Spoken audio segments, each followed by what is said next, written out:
Austin says he's not in Tel Aviv to tell Israel how to fight its war, but to offer advice on turning intense fighting into more surgical operations. Secretary Austin saying he wants to see civilians protected with an eye on Gaza's future. Israelis and Palestinians both deserve a horizon of hope. Israeli Defense Minister Yoav Gallant vowing the war will be won with American support. You have shown the people of Israel and the entire world what it means to be a leader and a partner. Jonathan Savage, Fox News. The USS Carney is now in the Gulf of Aden after an aircraft carrier strike group arrived over the weekend. This as Iran-backed rebels in Yemen continue to target commercial vessels with drones, rockets, and missiles.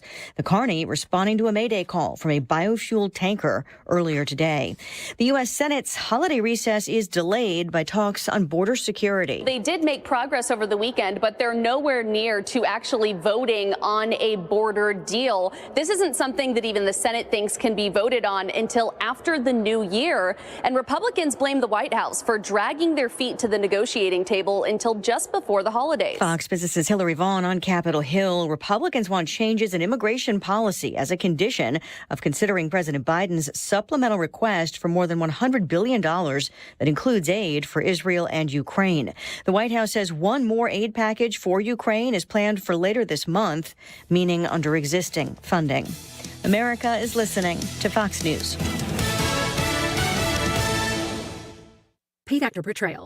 I didn't see it coming. Life can be so unpredictable. After losing my dad, it made me think about my family if something were to happen to me. The mortgage, car payments, and all the other bills. Even things like our annual summer vacation would be out of reach. I had heard about life insurance through Ethos and how easy it was to get coverage. They were right. I knew it was time to stop putting it off and get life insurance right now. I got on my computer and went to ethoslife.com. In just 10 minutes, I was covered. And boom, family protected. Thanks to Ethos, my family won't have to worry about the bills if the unpredictable happens to me. Ethos, fast and easy online term life insurance. Up to $2 million in coverage with no medical exam. Some policies as low as $1 a day. Answer a few health questions and get your free quote at getethos.com. That's GETETHOS.com. Air Comfort Service, heating, cooling, and insulation. Weather. Windy and cold going through our Monday afternoon, but at least there's a fair amount of sunshine out there, but only 39 for the high. Tonight, coldest of the week. Clear skies, light winds, very cold, down to 19 degrees. Haven't been that cold in a while. On Tuesday, cold start. It's another cold day, sunny, and light winds Tuesday, 44, but let's pop it to 55 Wednesday afternoon. This is 97.1 FM Talk. Chief Meteorologist Dave Murray. What better way to support your nutrition than with the multivitamin that was created right here in St. Louis? Neovitin Original Multivitamin was created by St. Louis physician Dr. Ribicki to support his own nutrition when he needed it most. Now, Neovitin Original Multivitamin is formulated with sensible doses of vitamins, minerals, antioxidants, and Dr. Ribicki's proprietary blend to give you nutritional support you won't find anywhere else. Neovitin is now conveniently available through our no-obligation monthly subscription. Cancel or pause at any time, and shipping is free. Support your nutrition with a subscription to Neovitin at neovitin.com today. Join us at Odyssey as we all do our one thing, together millions of things for our planet. Make recycling part of your holiday season. If you get a new computer, tablet, or cell phone this year, recycle your old one by selling it or donating it to charity. Otherwise, dispose of it at a proper e-waste facility. Recycle your Christmas tree by turning it into wood chips and mulch. When we each share our one thing, it becomes 100 things, 1,000 things, 1,000,000 things for our planet. What's your one thing? The IRS definitely ramped up operations since the pandemic slowed them down, and activity only increases from here. Hi, this is Lance Story with the Lance Story Law Firm. If you're currently under audit or you haven't paid your taxes in the past, now's the time to call the Lance Story Law Firm. The IRS has a published Taxpayer Bill of Rights, which says you have the right to retain legal representation. Because IRS problems are legal problems, and the Lance Story Law Firm focuses specifically on addressing IRS issues for our clients. benefits. It's all we do. We get out in front of the IRS, devise the best resolution plan, and work to make sure you're able to take advantage of every program you're qualified to receive. So before you send money to some out-of-town, high-pressure company, call the Lance Drury Law Firm. We're local, located right here in St. Louis, or visit Lance, DRURYLaw.com to schedule your free consultation with your local tax resolution law firm, the Lance Drury Law Firm, 314-260-6120. The choice of a lawyer is an important decision and should not be based solely upon advertisements. You've listened to 97.1 FM Talk. You've heard of Doug Voss of Voss Financial and Safe Money Radio, as he has been a staple as the financial expert on the station for many years. You can hear him on Safe Money Radio several times a weekend right here on 97.1 FM Talk. And you can talk to Doug Voss directly. Here's his number. Call Doug at 844-676-SAFE. That is 844-676-7233. Doug Voss is a registered representative. Securities offered through D.H. Hill Securities, LLLP. Member FINRA and SIPC. Temperatures getting low, but demand remains high? You need Indeed. Their all-in-one platform helps you attract, interview, and hire candidates all from one place. And Indeed's interview tool lets you schedule and conduct virtual interviews right from their website. Visit Indeed.com/credit. This is Kim St. Ange with the Mark Cox Morning Show on 97.1 FM Talk. I can see clearly now thanks to Doctors Birdie and Malhotra with Ophthalmology Associates, and you can too. Go to youridoc.com today or call 314-966-5000. This hour of the Annie Frey Show is brought to you by Ruler Foods. Low prices, no coupons. Ruler Foods. That is exactly what I needed to hear. Thank God someone here knows what they're talking about. That's us. That's right. Gotta love this American ride. All right, you need to take the time and get the full picture. Come on, turn the radio on. It's Saturday and I won't be long. Don't get me wrong. I love the ladies. I mean, they rev my engine, but they don't belong in the newsroom. It is Anchor Man, not Anchor Lady. What do you want from me? I'm not America's sweetheart. Goodness sake, kid. Keep your voice down. Your father's listening to the radio. I'm not America's sweetheart. This is the Annie Frey Show. Let's have a meet with the Republican Party. If Trump want to come to town, come and meet with us. Trump 2024. Come have a meet with us, Trump. Trump 2024. We are not going to stand idly by while you starve our community. These are our children, and they will not be targeted while you take and make a better life for a new that just walked into this country yesterday. $9,000 a month for these people. You know how hard it is? $1,000 to $1,500 for every child, every illegal immigrant child that goes into Chicago public schools. You give them money for uniforms and computers and all these things. We're not going to stand down, and we ask that the Republican Party come and sit down and have a meet with us. So that's a Chicago black resident from a few weeks ago, and we already talked about the story where these individuals were asking for some attention because the immigration crisis that is across the country right now. It is not something that is simply in blue cities. It's not something that's simply in red states. It's not something specifically in Martha's Vineyard.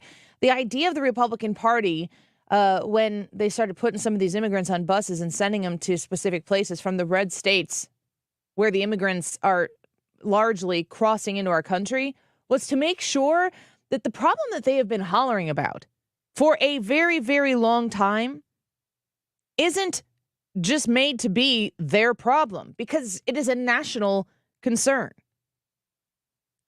And when we see blue city after blue city after blue city start to say, yeah, this isn't really working for us, this is a problem, now we're actually getting to the bottom of the issue, and it's becoming a much more bipartisan concern. Listen to Mayor Adams. We had to do a real job of explaining to everyday New Yorkers that the federal government has abandoned this important issue that's a national issue. So they're angry, and it's going to come out. I'm the mayor. You know? So the issue has to be addressed. This is a big, big first step on a bipartisan level to make sure that, in my opinion, the most immediate concern that American citizens have is being addressed. Thanks for tuning in today. Happy Monday. Good to have you here. We've got Steve Moore is going to talk to us at 105 about the economy and the insistence on the Biden administration that this is the best economy ever, and the incongruency of that with what the lived experience of middle America, of everyday Americans' lives, is not really pushing you in the direction where when the cost of everything is still incredibly high, that economy that they're celebrating. And I've heard economists too. Steve Moore has talked before on this show, and he is an advisor to Donald Trump, has talked about high points of the economy right now. That is not translating to Main Street. And my question for Steve Moore is going to be, how is the economy going to drive the election in 2024? We are very, very close to 2024 being upon us. We are 323 days until Election Day. Do you remember when I was saying how many days until Election Day? And we were in the 500s. We're in the 300s, approaching rapidly the 2s. This is going to go by in a snap. And the amount of dips and climbs that we are going to have on this roller coaster that is going to take us into the election, there's no poll that I'm going to look at right now that pits the Republican nominee up against the Democratic nominee that I'm going to say, well, we got this in the bag. I'm not even going to say that in October. Ask Hillary Clinton about polling and certainties when it comes to predictions about elections.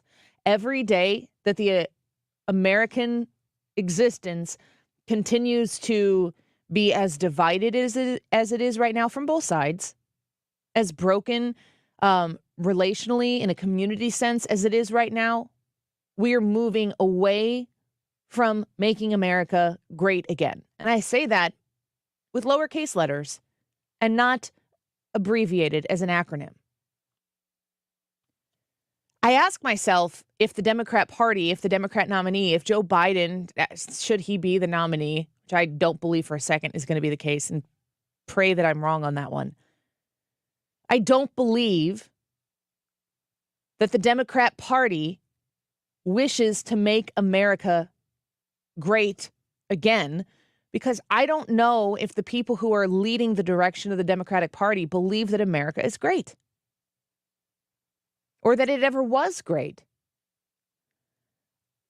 I can't look at the policies coming out of the Democrat Party. And, you know, we refer to Republicans as conservatives. They're not 100% the same term, but you're generally principled as a conservative and you vote as a Republican. But the conservatism usually is the predicate for the latter. On the Democratic side, we have progressives who generally vote Democrat. And the idea of being a progressive is that you are constantly in search of progress. And in the Democrat Party, it's active progress that is facilitated through government.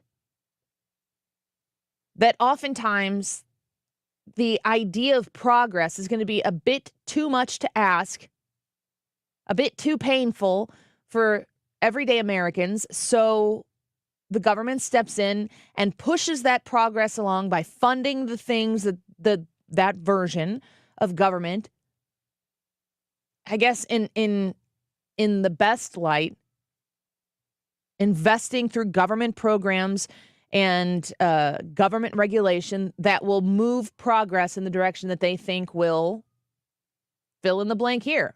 Make America great. Move America into a more European style of governance.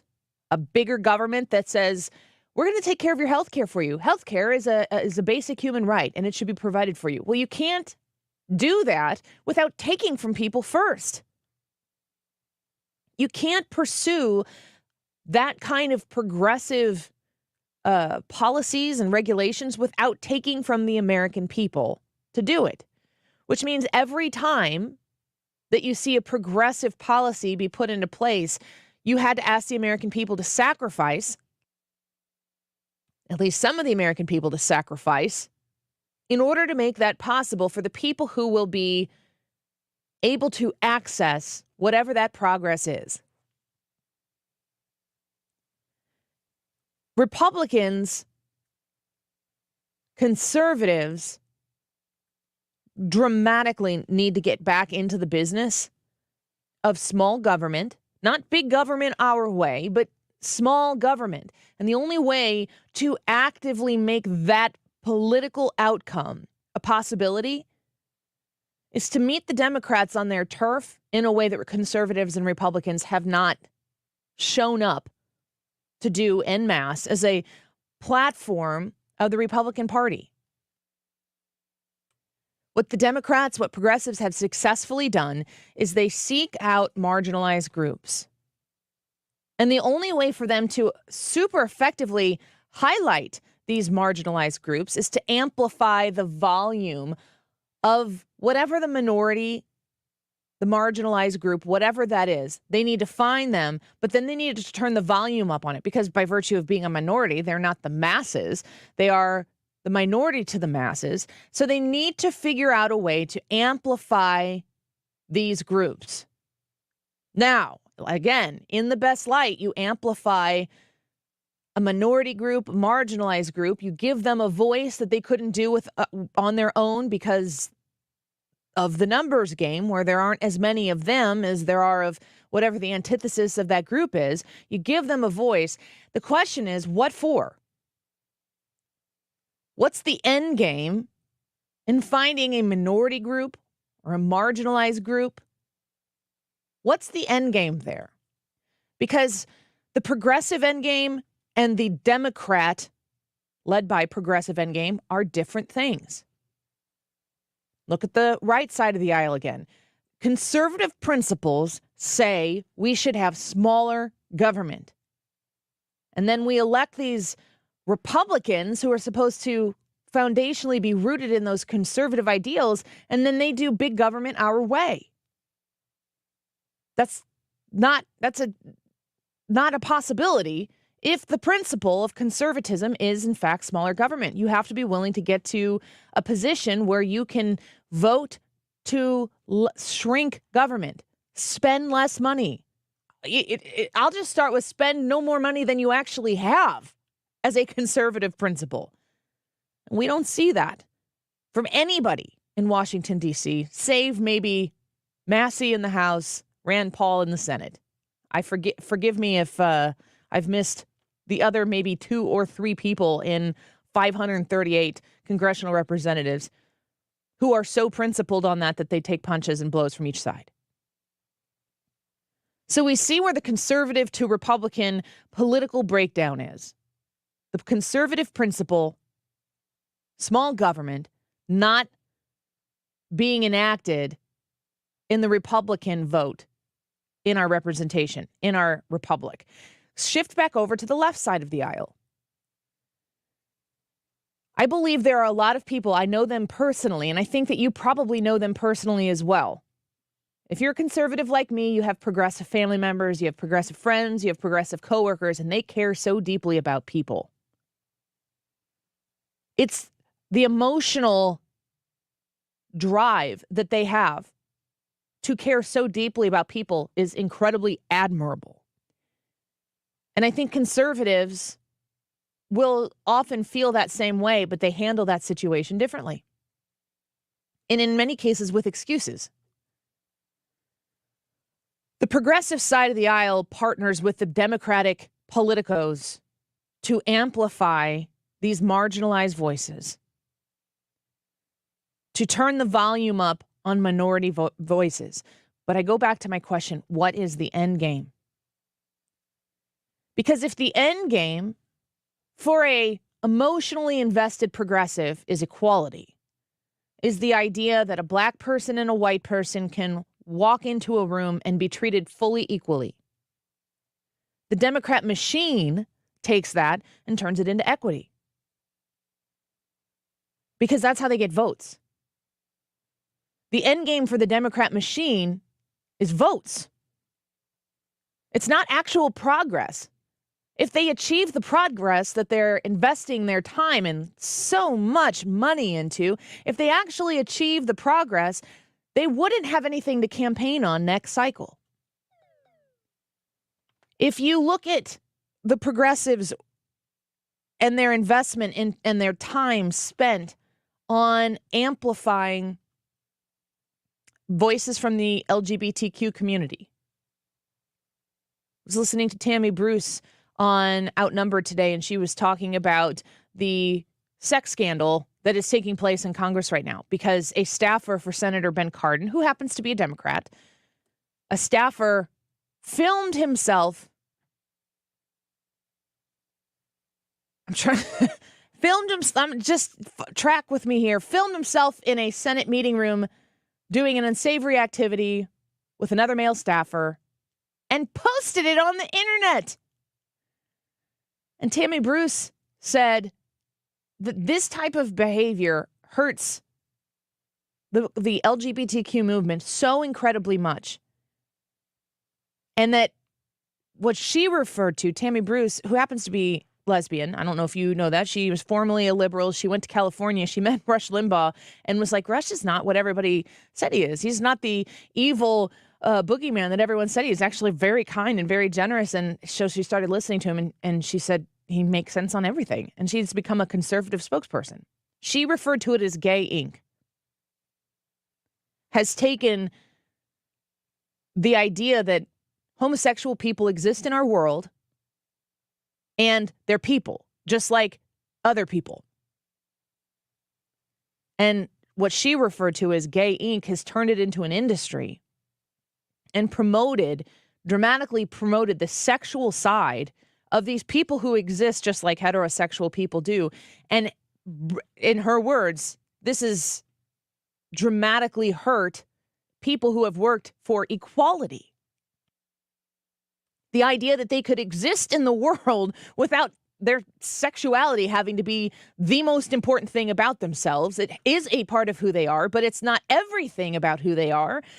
You can, in fact, even be homosexual and Republican at the same time because it's not the most defining thing about who these individuals are. The progressive movement worked hard for that equality so that people could see, and you don't have to agree with it. You might disagree with it, and you have an American right to do that, and they have an American right to disagree with you and how you feel about them, and then we move on. Progressivism takes all of these issues and says, at least these cultural issues, and pushes it so that they are mainstream so we can talk about it and have a conversation about it, and the Democrat Party monopolizes it so that they can get what? The end game is votes. I want conservatives to look at what progressives are willing to do for the causes that they believe passionately in, what they show up for. Even though on a whole list of things that you could say about, the pillars of the progressivism that we experience in America, I might culturally disagree with 75% of them. Not politically, but culturally. I might disagree with any variance of how they are pushing any specific narrative, but I've been on this show talking about the idea that, wow, let's give Annie an opportunity here just to identify about who I am, not who anybody else needs to be because they hear me say these words out loud, but I'm a traditional person. I am, monogamous in my relationship with my husband. I met my husband. We got married. We then had kids. We live in the suburbs, 2 working households, more than 2.5 kids. I divert a little bit there than the average norm. But we are first and foremost a Christian household, and I have zero shame about that. And when people hear me say that I'm a Christian and then they attack me for that, that's a them problem. That's not a me problem. And if I'm espousing my Christianity correctly, I should not be ashamed of it. And I should not put myself in a position to hurt people with it. But what has been made successful culturally up to this point is that I should also be quiet about it. And I just won't. And my willingness to say that out loud in and of itself does not mean that if you're listening to the show and you are Jewish, if you're listening to the show and you are agnostic or atheist or whatever the Muslim, whatever the opportunities are out there in the faith world, I'm just telling you who I am. Why should that be intimidating to anybody else? Because we are confronted first and foremost with all of the things that everybody else is identifying with on the other side of these issues. It is like the first thing that you need to understand about those individuals. Why can't we as conservatives speak up on that issue? And just say, this is who I am. I mean you no harm. It's just who I am. We're into that, right? Identification of who we are and how we represent ourselves.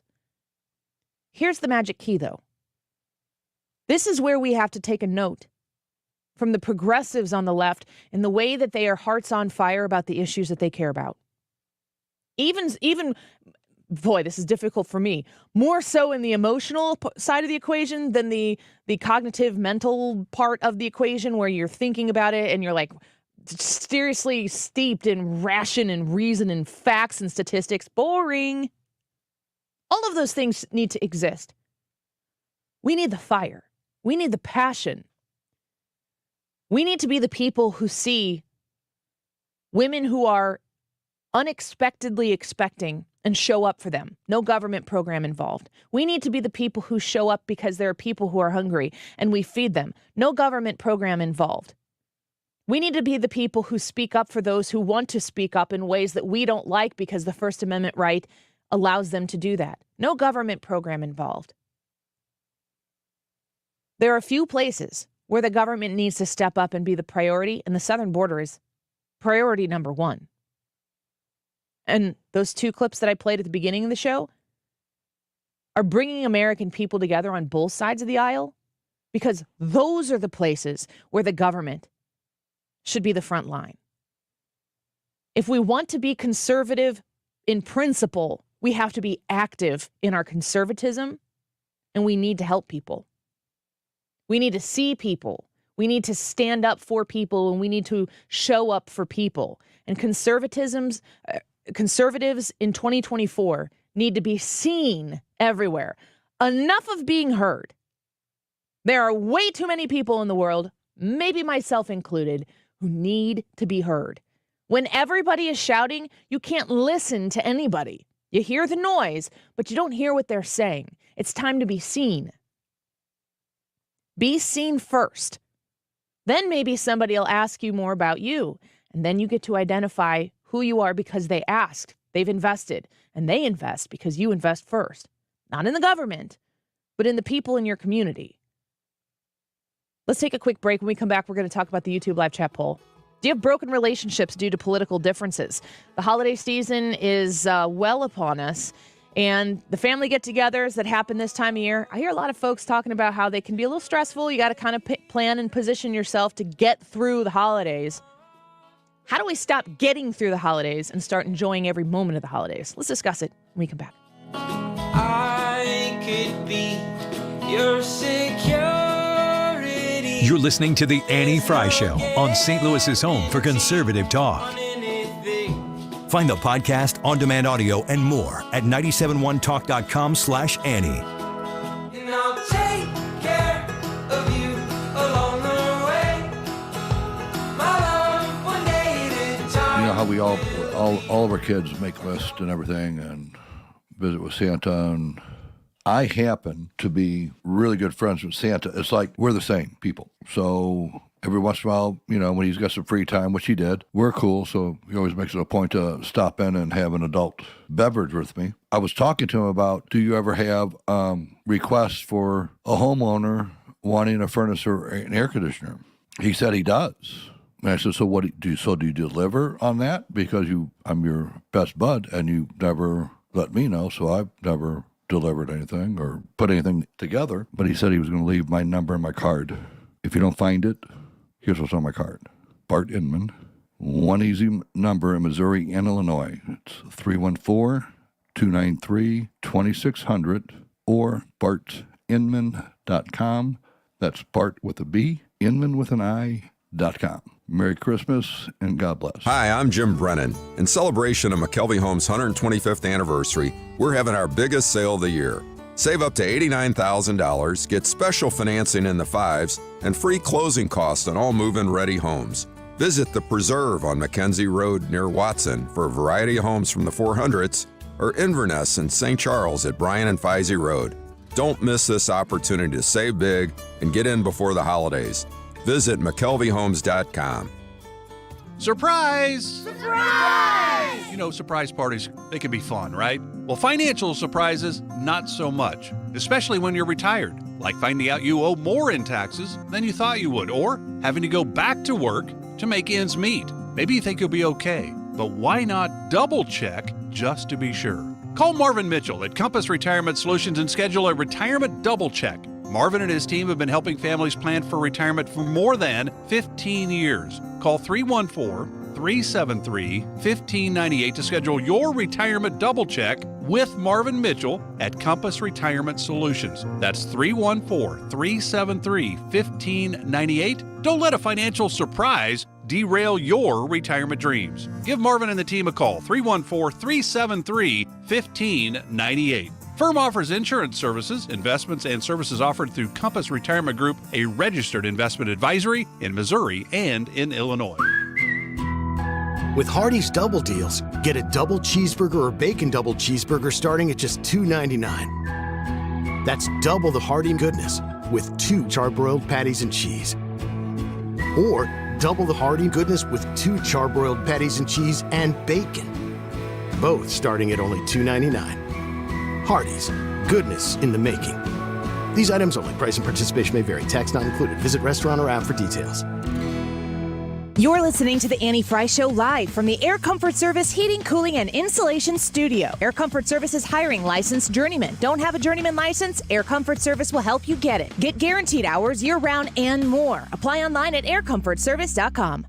Through Wednesday, listen to the Mark Cox Morning Show. We're giving away a pair of tickets each day to see Dr. Jordan Peterson. Just be the right caller, and you've got tickets for February 14th on the Mark Cox Morning Show and 97.1 FM Talk.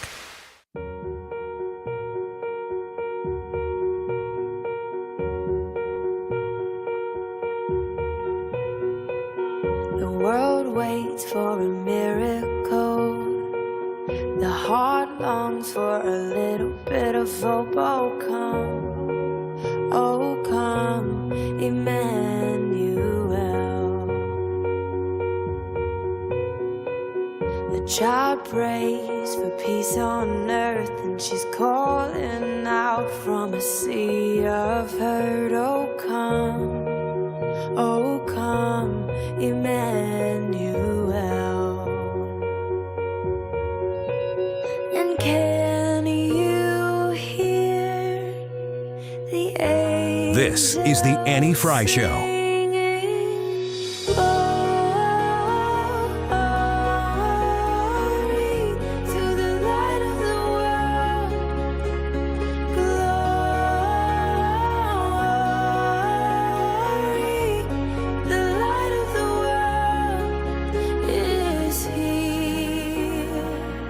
Welcome back to the Annie Frey Show. It's a Christmas week. Can we officially call it Christmas week? Christmas is 1 week from now. Yes. Yes, we can say that. We can do whatever we want. I give you permission. Yeah. Fact check that. Yeah. Fact checkers. 7 of you on Snopes. Oh, I was just going to say YouTube. Or whomever it is that hates. It's community notes. Yeah, who likes. I'll have to ask Scooter. Scooter, is that okay? Christmas week. Does it start now? We should definitely post that on Twitter and just ask community notes to check us on it. Yeah, tag at community notes. Yeah. Actually. Well, when the Annie Frey Show was broadcasting this, it was technically 1 week before Christmas. And we don't even really know what day Jesus was born. Right. It could have been as far back as September, so it's something you might want to research on your own before just trusting Twitter. Did you find this fact check helpful? Oh man. The YouTube live chat poll is, do you have broken relationships due to political differences? Yes or no? I believe that now that we are, let's see, if Donald Trump came on the scene as a political figure in 2015, we're almost 9 years into this. I almost wonder if there are people who would say, no, they don't, because the relationships were broken so long ago that you've just moved on. Trump added fuel to that fire, though. I do believe, because yes, while most of us, I would say probably if you're listening to the station, you've had the right lean for maybe some time now, and you may have lost relationships the before conservative Trump. Lean? Or the correct one? No, the correct one. Or, you know. Lean in is what I'm saying. But Trump definitely hit the accelerator on all that stuff. And Obama was potentially as divisive as Trump was. He but was. He just you don't get the media buy-in on making sure that fire is stoked every day. yes, and you didn't get the vitriol from the left. While Obama was president, you could criticize Obama and people would just kind of go, yeah, you know. A lot of people disagreed with Obama.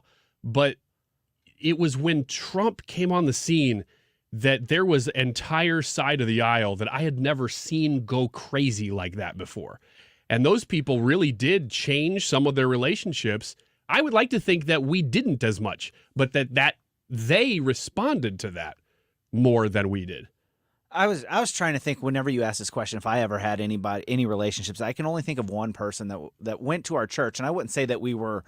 You're going to tell us the name. No, I wouldn't say that we were like best friends or anything like that, but we had a good relationship. We were friendly toward one another. We'd talk. We'd see one another at church. If we saw one another out, whatever.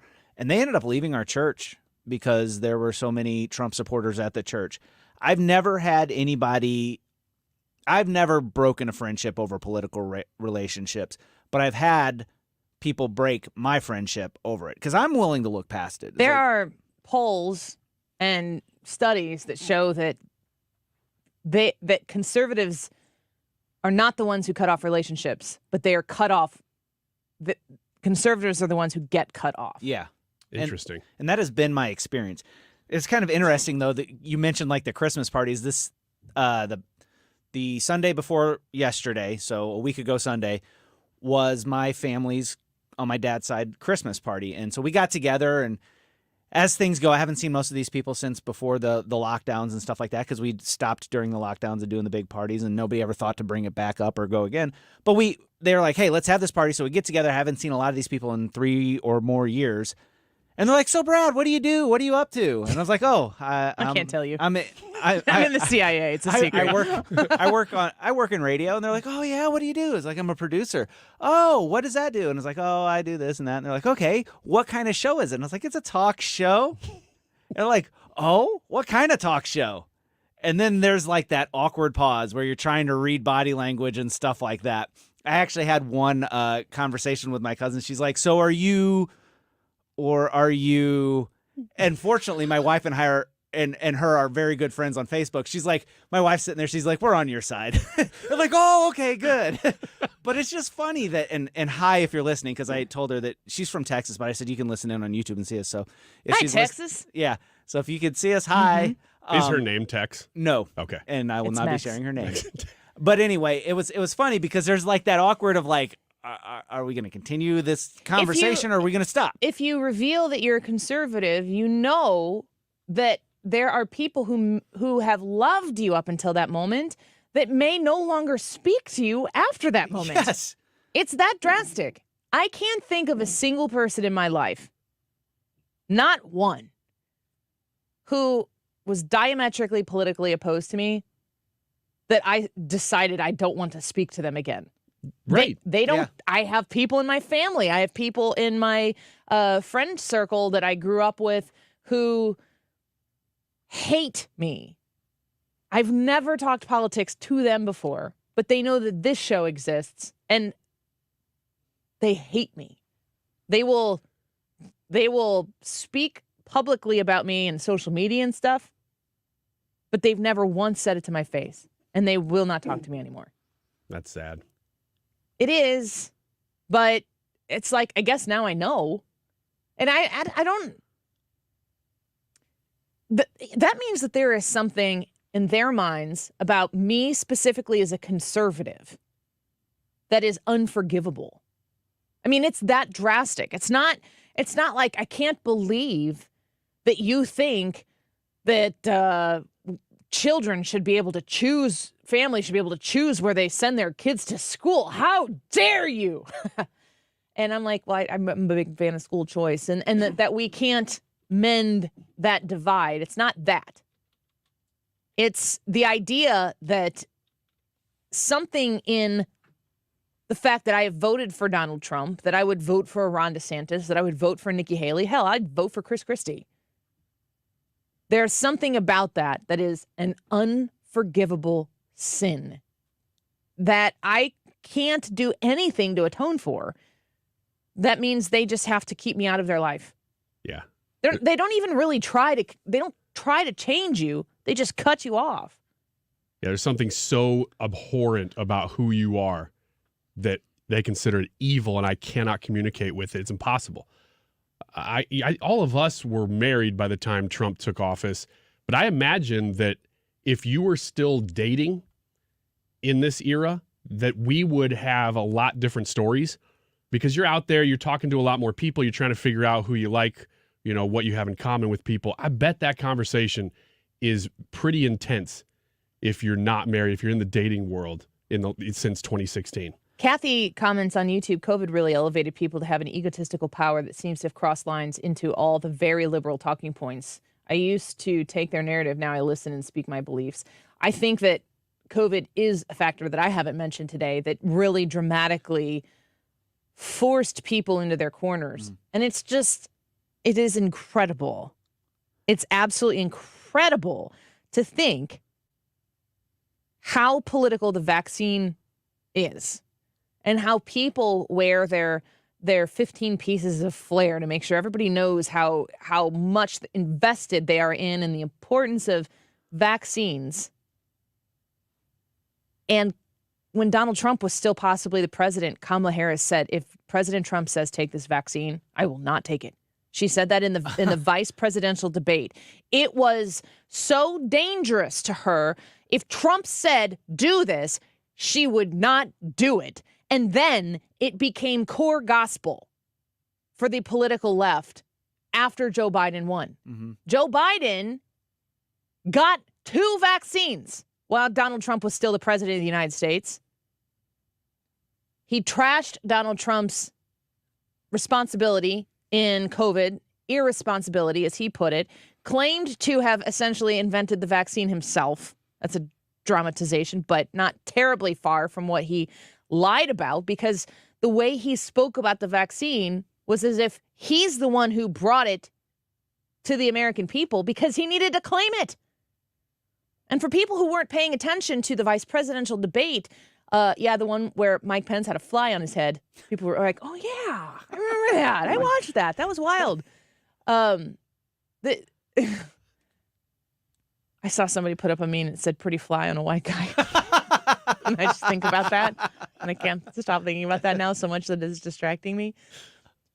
Remember when the vaccine was bad because Trump said to do it, and then it just magically became good because Joe Biden claimed the vaccine as his own and then said you need to get 12 doses. And everyone's like, yippee skippy, let's go.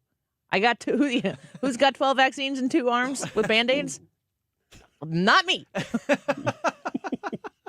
This is where we have arrived to where anything can be politicized, and we are willing to sacrifice medically for the cause, or potentially on the conservative side of the aisle, there are people who did not get the vaccine because there were political entities that said don't get the vaccine. We need to live in a world where you go to the doctor and the doctor says, this is what I think you should do. And you trust that doctor to care more about your health than a check they're getting from Pfizer, or however that works in the medical community for the amount of vaccines that are dispersed, or the politics behind that doctor and how they make their advice. If you're going to a doctor and they say you should do this or you need to not do this, and you aren't going to follow your doctor's orders because you're not sure you trust their politics, you need a new doctor. But politics is everything. And it's getting into the most important parts of our lives. It's been in the most important parts of our lives, so much so that, to my first point, I feel as though we have lost relationships that are so far gone right now that you might say to the YouTube live chat poll, come join us on the Annie Frey YouTube channel. You might say to the YouTube live chat poll, do you have broken relationships due to political differences? What was yes 4 or 5 years ago might be no now because you've just moved on. We need your feedback on those on your vote on the YouTube, and we'll read some of them. Jay Hanner says, if your political beliefs have ruined a relationship, you need to run a check. Most of the time, politics are off limits in my personal life, especially on the holidays. And I bet you Jay Hanner is a conservative. Paul said, I'm in the center on most issues, so I haven't really lost any friendships. I criticized Trump and Rudy for their election lies, which I think alienated some friends to my right, but that's it.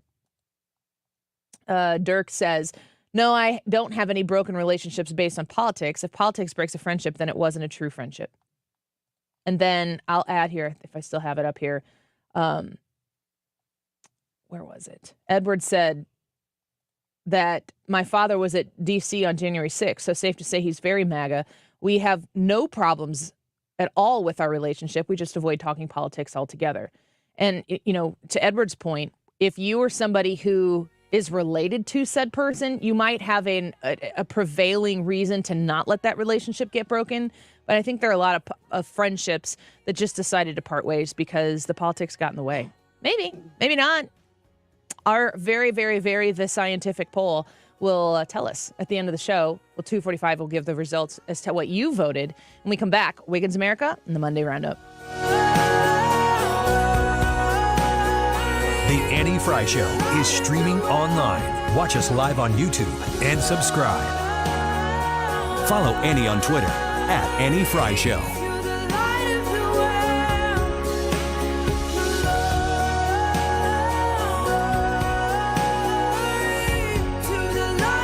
There's no gift that's more beautiful, more versatile, and more meaningful than a beautiful piece of jewelry. And there's no better place to shop than Diamonds Direct, where making memorable moments is our specialty. Last-minute shopper? Relax. This holiday season, we've put together our most impressive selection of can't-miss gifts you can get today. Rings, earrings, pendants, bracelets, bands for every taste and every price range. And don't miss our amazing collection of Swiss timepieces, including pre-owned Rolex watches you can't find anywhere else. Need more inspiration? Check out our online gift guide and even chat with a virtual assistant at diamondsdirect.com. Ask about flexible financing options as well. Connect with Diamonds Direct and let us help you choose that perfect headliner gift at the absolute best value price. Get all the details, special showroom hours, and lots of ideas now at diamondsdirect.com. At Olive & 270, official partner of the St. Louis Blues and proud to call the Gateway City home. Diamonds Direct, your love, our passion.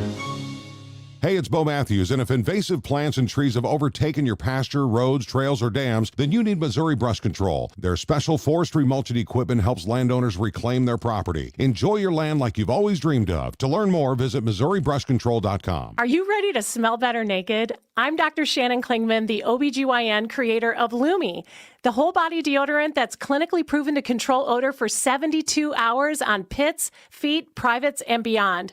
It's pH optimized to safely and effectively control odor anywhere you have it, but wish you didn't. Plus, it's proven to work better than a shower with soap alone. Whether you shower twice a day or 3 times a week, Lumi works better. And who doesn't want zero body odor? With over 200,000 5-star reviews, I'm so sure you're going to love it, or you can return it for free.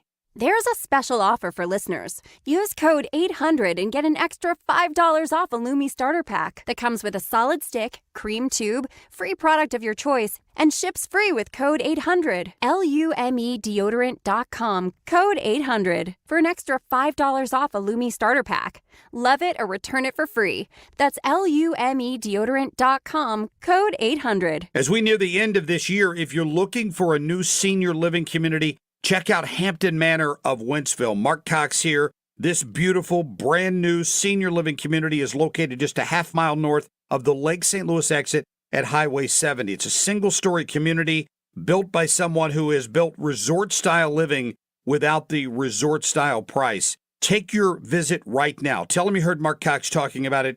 Go online to WentzvilleAssistedLiving.com. Tony LaRussa here. Has your loss of energy and weight gain thrown you a curveball in your relationship? If so, go see my friends over at Victory Men's Health. Discreet first-class professionals will help you hit those curves out of the park. VictoryMen'sHealth.com. That's VictoryMen'sHealth.com. Learn to make money 5 ways with rental real estate. Double your money with apartments. And get your map to financial freedom. And that map starts with a free workshop. Sign up now at LifestylesUnlimited.com. Click on the Join Free Workshop tab and attend online or in person. That's LifestylesUnlimited.com. LifestylesUnlimited.com. Again, that's LifestylesUnlimited.com. Limited seating, unlimited potential.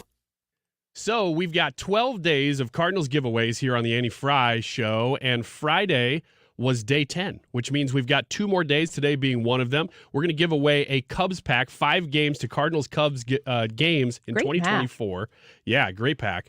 5 Cardinals-Cubs games, 2024. We're going to do that in the 2 o'clock hour. So this is your second to last chance to be a part of those giveaways today. We'll have one more tomorrow. The time right now is 12:49.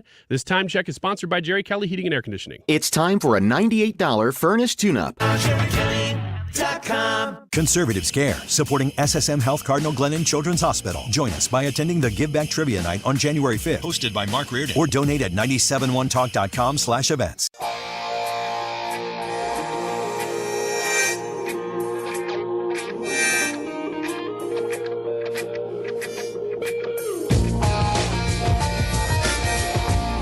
This is the Annie Frey Show. Follow Annie on Twitter @Annie Frey Do Show. I stress you out? My sweater is on backwards and inside out, and you say how appropriate. I don't want to dissect everything today. I don't mean to pick you apart. Wiggins! Oh! Monday Roundup! Yeah! This here's the wildest ride in the wilderness! Indeed it is. This is everything that you might have missed over the weekend. And actually, in the case of this story, a little bit beyond the weekend, because this has been coming out slowly, but the article says it's official. The golf ball rollback is happening. Have you guys heard about this up until this point?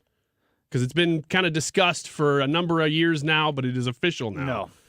That they are going to start limiting how far the USGA and PGA are going to limit how far golf balls can go.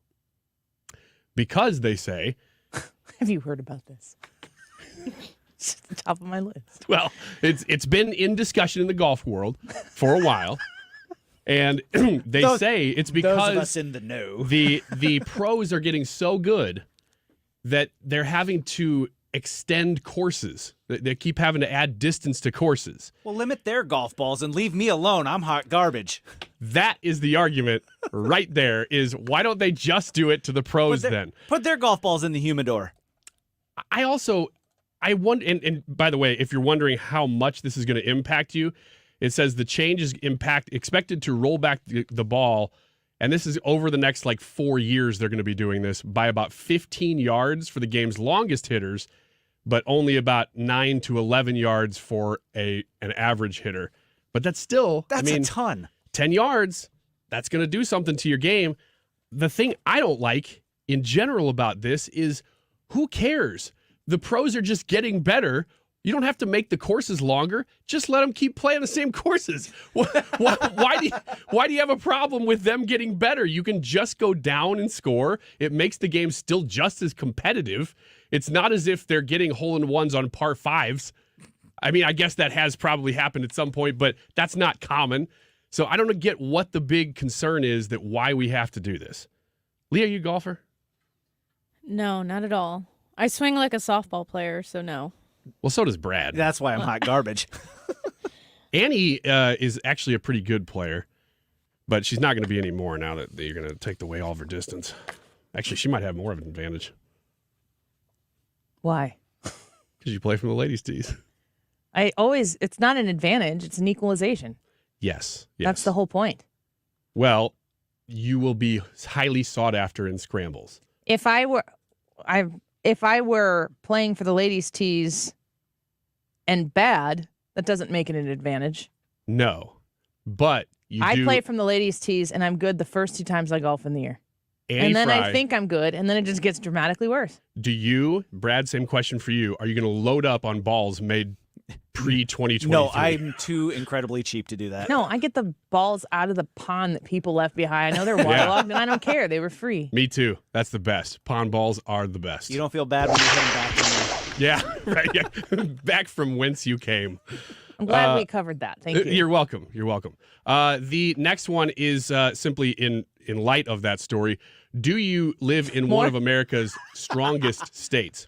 So, in light of not being able to hit the ball as far, there is a lift vault Are you story trying to that's tell come us out. something?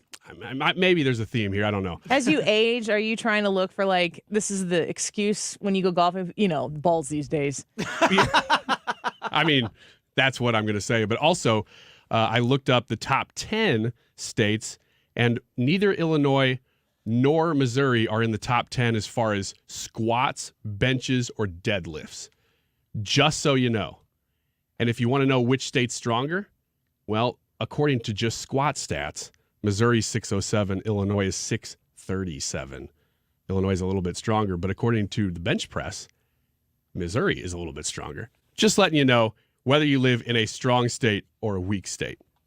I already know I live in a weak state. My state sucks.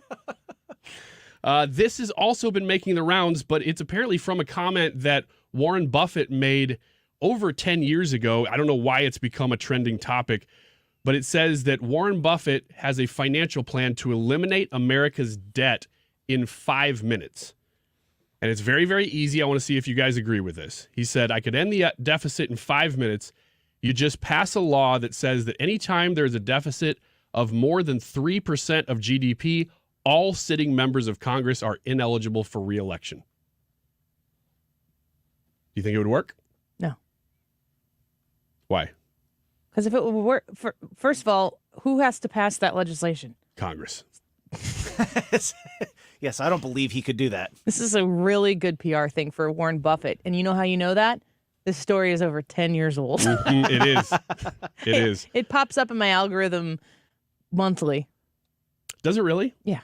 Oh, man. This is the first time I'd seen it. But I think it's great if you could get enough members of Congress on board, which is, of course, How the would key. you do that? Yeah, you'd have to have a ton of public pressure. Why don't we have term limits? Who has to make term limits happen? It's a great question. Hey, Convention of States. The answer is Congress. Convention of States. That's how we're going to do it. A convention is, you know how people say it would take an act of Congress? Convention of States is on the other side of an act of Congress. Yeah, in it's even difficulty. harder. All right, stick around. We got Steve Moore and Marc Lotter on the Annie Frey Show when we come back.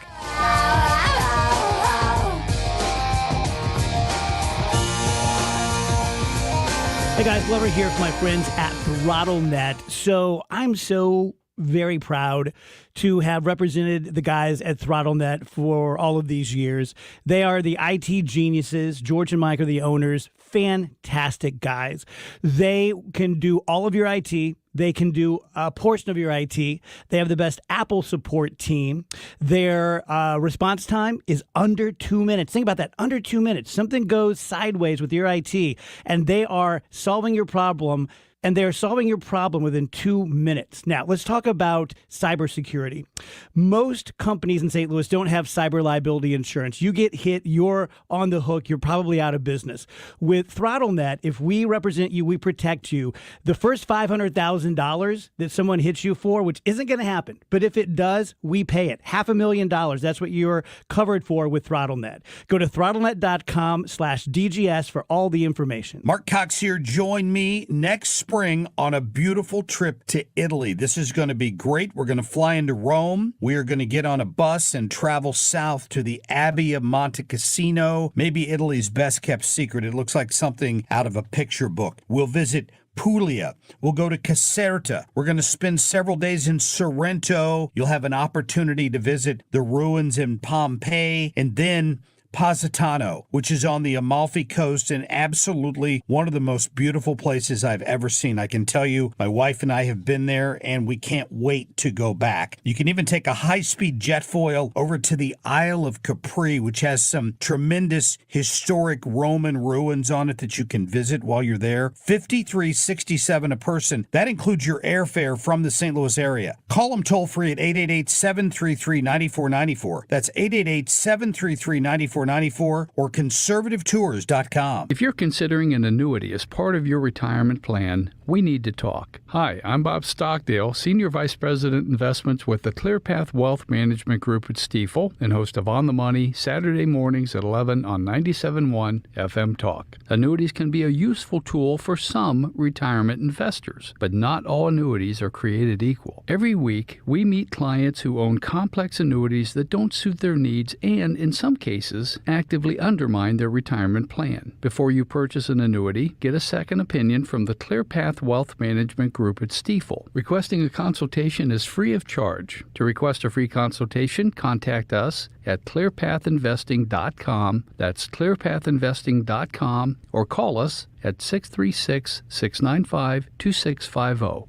That's clearpathinvesting.com or 636-695-2650. Stifel Nicholas and Company Incorporated, member NYSE and SIPC. KFTK FM Florissant. From the Under Law Injury Lawyers, GetJim.com studio, 97.1 FM Talk. Always live on the free Odyssey app.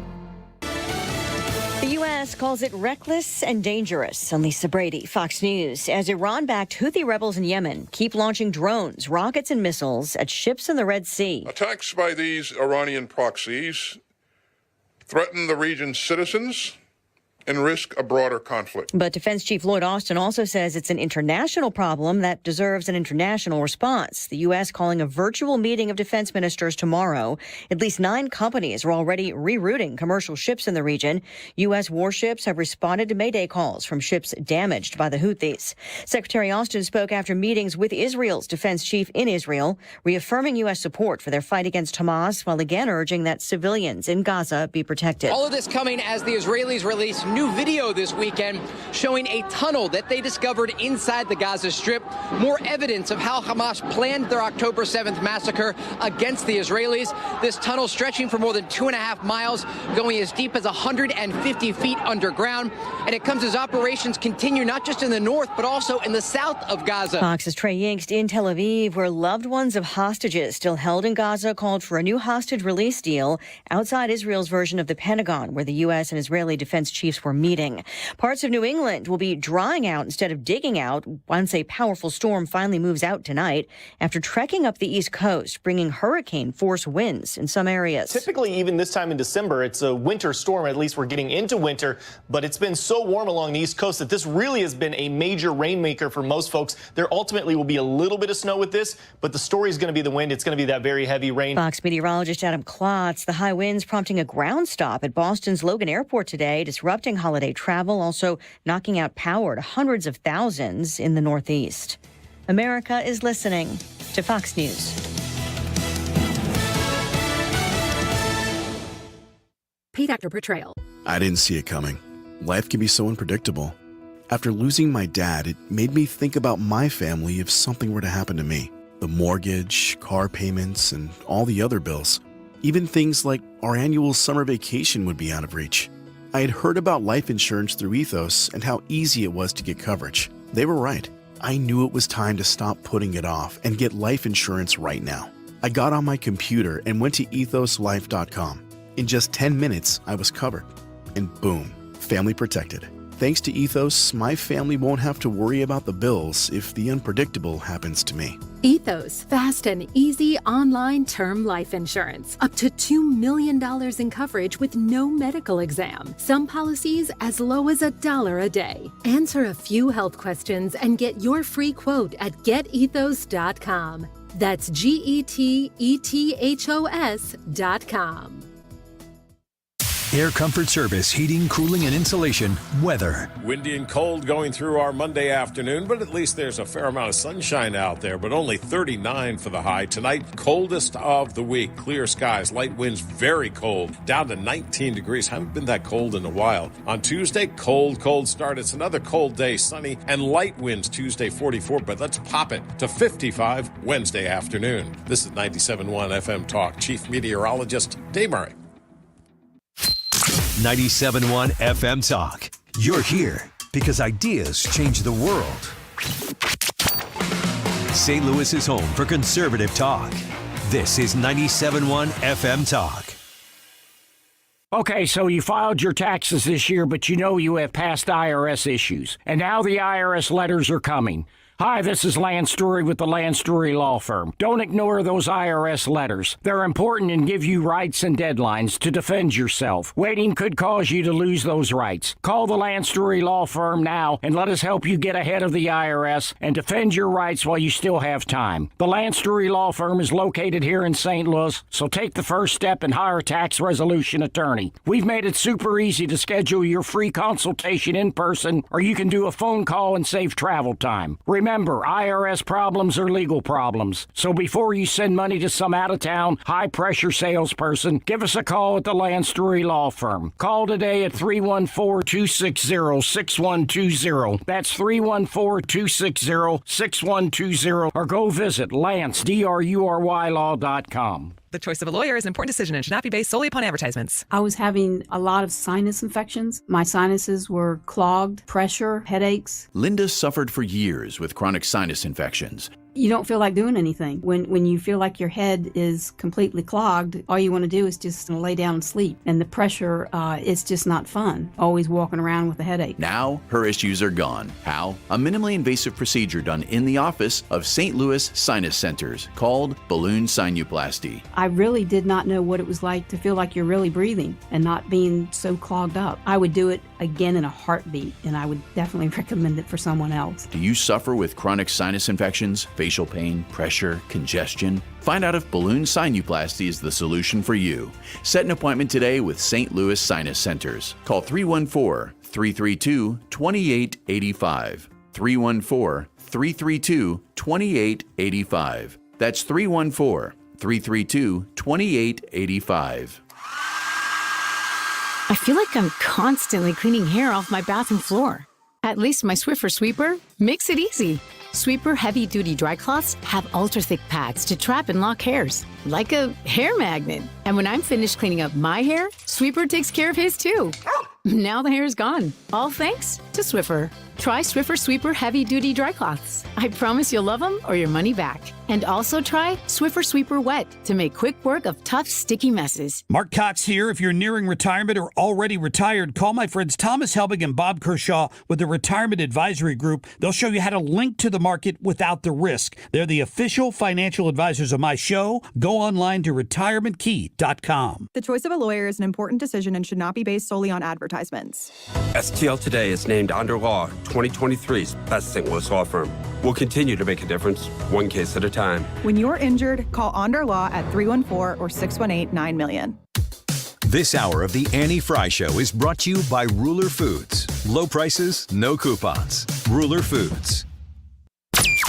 That is exactly what I needed to hear. Thank God someone here knows what they're talking about. That's us. That's right. Gotta love this American ride. All right, you need to take the time and get the full picture.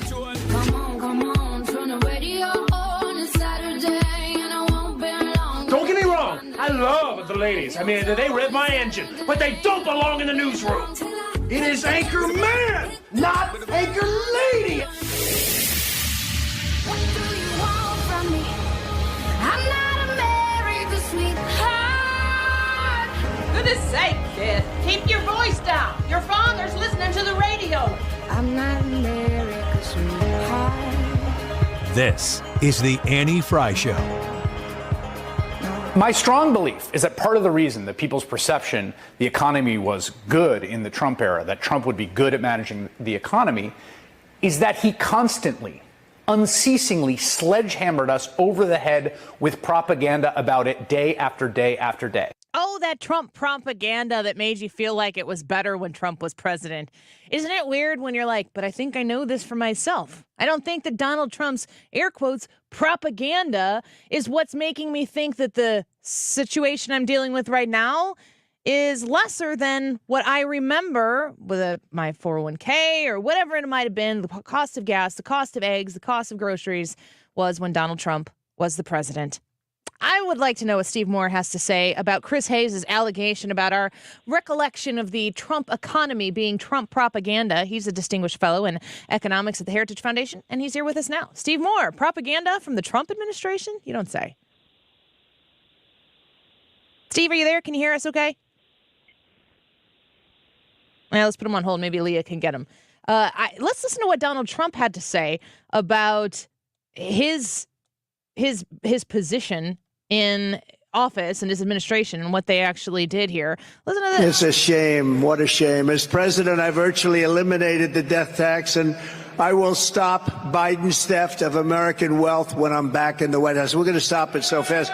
You know, under the Trump tax cuts, if you have a small business, if you have a farm, you don't have to pay any estate taxes. They were taking away your businesses. They were taking away your farms. Brad, when you listen to Chris Hayes saying that Trump's constant propaganda made people think that the economy is good, Chris Hayes is on MSNBC, and I would remind Chris Hayes that the way that propaganda is effective is when the government gets buy-in from the messengers, the people who deliver information, which would be the media. Right. And I wasn't getting that. I didn't feel like the economy was good under Trump because the media was telling me things were good under Trump. All the media could do was talk wonderful about how good Donald Trump was doing all the time. They didn't even talk about Donald Trump and the economy. They talked about Russia and all that nonsense. Steve Moore with us right now. Sorry about that. Couldn't hear you when we put you on before, Steve. But did you hear that comment from Chris Hayes saying that people were delusioned into believing the economy was good because of all of the Trump propaganda that was out there? You can't make this stuff up, right? No. Yeah, gee, you mean that pro-Trump media? That was it's bizarre. I mean, it's laughable. Who said that, by the way? Chris Hayes, MSNBC. You know, the people who couldn't stop talking about all the great things happening in the Donald Trump administration. No, it really is laughable. I mean, having worked for Trump, and there was no. Whether you like Trump or not, and I know people have different opinions, there's nobody who was more abused by the media than Donald Trump. They never had a single good thing to say about him. They called him a racist and this and that and insurrectionist, a threat to democracy, blah, blah, blah. Look, we did have a great economy under Trump, especially, before COVID hit. Trump was on route to win, 40-state landslide reelection until COVID hit, and then everything changed mainly because the left shut down the entire economy. But, I was just met with President Trump last week, about early last week. And we spent about 30 minutes together talking about the contrast between the economy under Trump and under Biden. And it's been amazing. I mean, we had the lowest inflation rate, the lowest poverty rate, the lowest the best job record, and the inflation was non-existent under Trump. I mean, I could go on, but things were really positive for the U.S. economy. Now, I will say this: that in the last year, the economy has improved, no doubt about it. And the stock market's on a bit of a bull market right now. But when you compare the 4 years that Trump was in office versus the period that Biden has been in office, on the economy at least, it's no contest. It's hard to consume all the politics and the politicking that goes on as we are in an election season, but getting close to 2024. And it's like you hear the Trump side and the Biden side talk about how great their economies are. And we've heard you say that there are facets of the economy right now that are doing very, very well. But Americans out there right now don't feel it the same way that it's being communicated to them. That's a really good point you're making. So it is true, like for people who have a lot of their money in the stock market and CEOs, they're doing well, no doubt about it. The people are getting clobbered by Biden's policies and the 20% increase in prices for everything you buy, the lower income people. So that's the irony. Biden keeps saying how much he cares about poor people, and everything he's done, has hurt the lowest income people. And just to ask them, I was looking at the polls on Biden's performance on the economy, and even Democrats give him thumbs down, and especially blacks and Hispanics, who are really the ones who've been hit hardest by inflation. And by the way, I wanted to mention one thing, if I could. I think you mentioned Obama, and it's really interesting because I've been doing a survey of, leading conservative voices, of the 200 leading conservative voices around the country, about who's the most overrated and underrated political figure in your lifetime. And by far the number one choice for the most overrated is Barack Obama.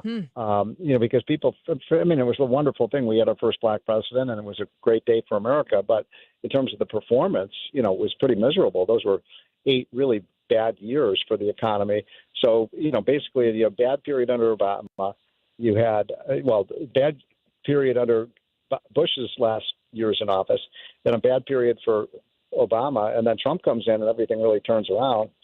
And then Biden comes around and screws everything up again. Yeah. That's a quick history of the American economy in the last 12 years. And we know that in in many facets, energy specifically, but in many, many facets, that the Biden policy was, what did Trump do? We're doing the opposite. And that has affected the economy as well. Yeah, this is probably the most dangerous thing of all the things that Biden has done with respect to the economy was the shutdown of American energy, our oil, gas, coal. He went to, his minions went out to that climate change conference and pledged no more U.S. oil, which would really destroy the U.S. economy. And by the way, we have more oil, gas, and coal than about any other country in the world. So that is a very, very dangerous situation that puts money into the hands of our enemies. It puts money into the hands of the people, in Iran, the people, the Russian government, and so on, that are our enemies. So none of that makes any sense. I completely agree with that. And I've been looking at what the Fed does, and I don't understand the details of that. I always have to ask a lot of questions of smart people like you, Steve Moore, to explain what the Fed does do or doesn't do. But I do also know that 2024 being an election year, that there are some things that the Biden administration specifically could try to do to make the economy look a little bit better to voters as they move into the election in November of 2024. I'm wondering if you anticipate anything like that going on, or if the economy is beyond the Biden administration's ability to affect in that way. Well, we'll see what happens in 2024. It's hard to predict. I think that you are seeing a lot of companies starting to talk about layoffs, and I've just met some people from one of the major banks, and they said that they'll be laying off people. So on the other hand, as I said, the stock market in the last month or two has been on a real tear. So it's hard to predict. I will say this, though, that, you talk about the artificial, steroids that they're pumping in the economy. The main one is all this massive government spending and debt, which, you can, if you go out and spend money on your credit card, Annie, you can have a great time. Right. You can have a wonderful time. and then the bills come due, and then it's not so fun anymore. So I think that's what we're doing. We're just borrowing and borrowing and borrowing. $2 trillion a year. That's amazing. Like it. Steve Moore, last question before we let you go. You've mentioned your conversations with President Trump. You've advised him as a candidate and as a president. What is your advice for Donald Trump should he win election, any Republican, in fact, that they should they win the election in November of 2024 to immediately get this economy firing on all cylinders? Well, first of all, Donald Trump doesn't need my advice on that because he knows what to do. I mean, he's, business. That's why we like him, right? Or those who do like him, because he's a businessman. He knows how to run things. On our parade. But what he's told me is that, he will have a stack of executive orders on his desk on January 23rd, 2025, when he takes back the Oval Office, and he'll be rescinding a lot of these anti-America orders that Biden's made on energy. What about the border? Come on, we had the border pretty secure. I was watching Fox News this morning and seeing what was happening over the weekend. This is a disgrace what's happening, and it's a danger to the migrants who are lining up for miles to come into this country because Biden won't enforce our border. Yeah. And we've been talking about it be a disgrace for years now, and it just gets more and more disgraceful. I mean, we're dramatically and quickly heading in the wrong direction, and that costs a lot of money, too, to the American people. I would Well, it's one thing on the way out is that I was listening to the MSNBC and some of these other shows over the weekend saying, oh, there is Trump. He's a racist. He hates immigrants because he's, saying we've got to secure our border. It's like, well, how is that? How is that racist to say we have to have a secure border? Yeah. I mean, I don't even get the logic of that. Yeah, we played a clip from some Chicago black Democrats who have said they'll talk to anybody right now because they're being disenfranchised by the mayor, Brandon Johnson there. Money going to house these immigrants and these. Yeah, where? Yeah. Yeah. Where are they going to put them in the John Hancock building? I mean, it's unbelievable what's going on in that. As you know, I'm from Chicago, and it's just a disgrace what's happening there. And all these cities, isn't it ironic? I don't know if St. Louis is a sanctuary city. I don't know that St. Louis is a sanctuary city. I know certainly not the state, but well, most of these sanctuary cities, like Oakland and Phoenix. I mean, Phoenix and Portland. They're overrun with illegals now, and that they're saying, "Oh, we need federal help." And they're like, "What hypocrites?" First they say we want all the illegal immigrants, and then when they come, they say we can't afford it. Yeah, it's unbelievable. Well, we are looking forward to 2024 and a possible dramatic change, and we always appreciate your conversations. We know that you speak with President Trump, among many, many other people, and your advice and expertise here is always welcome, Steve. Merry Christmas to you. You too. Merry Christmas to you and all your listeners. Take care. Thank you very much. We're very grateful for you. Steve Moore is the Distinguished Fellow in Economics at Heritage Foundation. You can follow him on Twitter at Stephen Moore, the refined Stephen with the PH.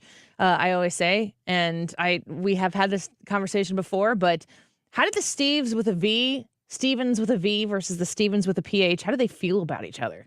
We should have like a throwdown of sorts. One would win with a battle of wit, and one would win with a brute strength, possibly. Let's take a quick break here. When we come back, Marc Lotter is going to join us. Haven't talked to Marc in quite a bit, so we're going to get his assessment of the politics of the day. But, of course, the news, which we haven't really gotten to yet today, about Ashley Biden. Another Biden didn't pay their taxes. We're all shocked. Isn't it amazing that one of the big successes of the Biden administration is adding all those IRS agents? Are they going to investigate Democrats? I mean, like maybe the Biden family? Good grief. Let's talk to Marc Lotter when we come back. To see my cousin. You're listening to The Annie Frey Show on St. Louis's home for conservative talk. Interact with Annie on Facebook. The Annie Frey Show.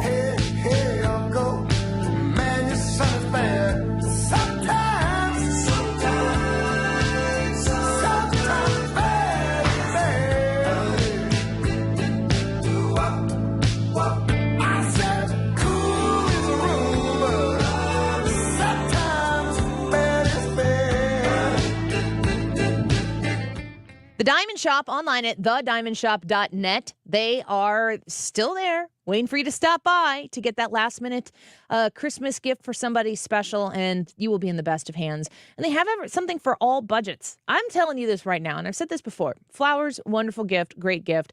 When you think about the cost to send a really nice bouquet of flowers, you can get something that is timeless from the Diamond Shop for the same price. So if you're looking for a gift, it doesn't have to be the most magnificent thing you ever seen, but every single thing you get from the Diamond Shop is going to be absolutely beautiful and is going to put the smile on that face that you're investing in when you shop for that Christmas gift for somebody special, for a mother, for a father, grandfather, grandmother, for your significant other, maybe for a son or a daughter who is celebrating something special this Christmas season.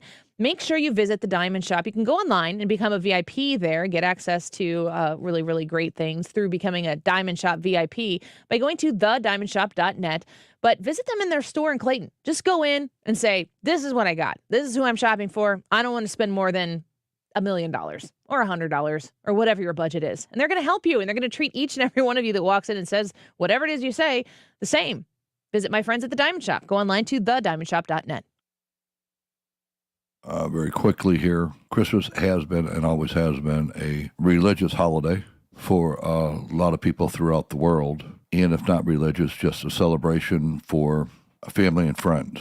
It's also the time of year where, while you might be enjoying or you like the holidays, there's people that are suffering, which this time of year is a really, really hard time of year for them. There's people that are suffering this Christmas because this could be their first Christmas without their loved one, husband, wife, mother, father, child, or their second, third, fourth, 10th, 12th Christmas.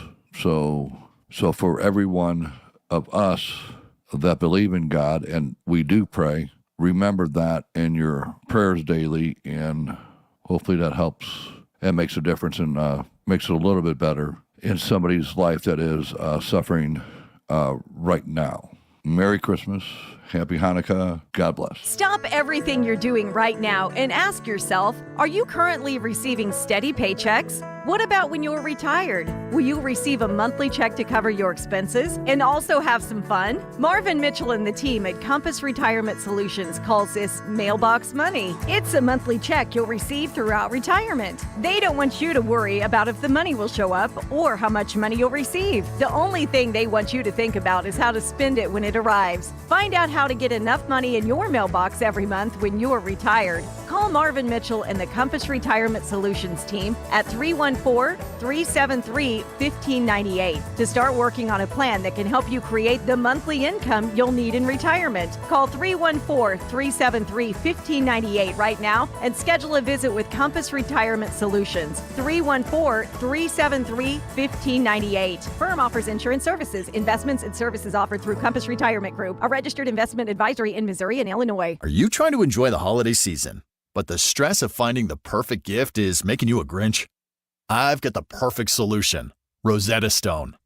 With their lifetime subscription to 25 languages, you're gifting an experience that's fun, useful, and lasts forever. Your grandma can learn from the comfort of her recliner, and your brother can flirt with the exchange student he has a crush on, or at least try. They offer customized learning plans that include engaging and fun content to teach you both the language and the culture. I took a refresher on Spanish last year for my job and just started learning Italian this year for my next adventure. Plus, they've got a special offer to help you make the holiday season more affordable. Visit rosettastone.com to score 50% off and give the gift that opens your loved ones to new experiences and perspectives. Visit rosettastone.com/radio to give a gift that doesn't flop.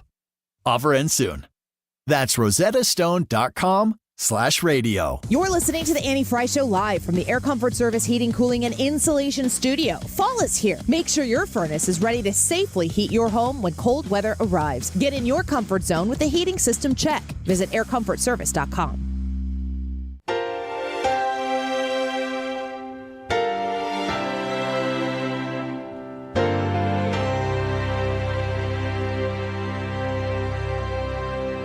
Said the night went to the little land. This is the Annie Frey Show. You see what I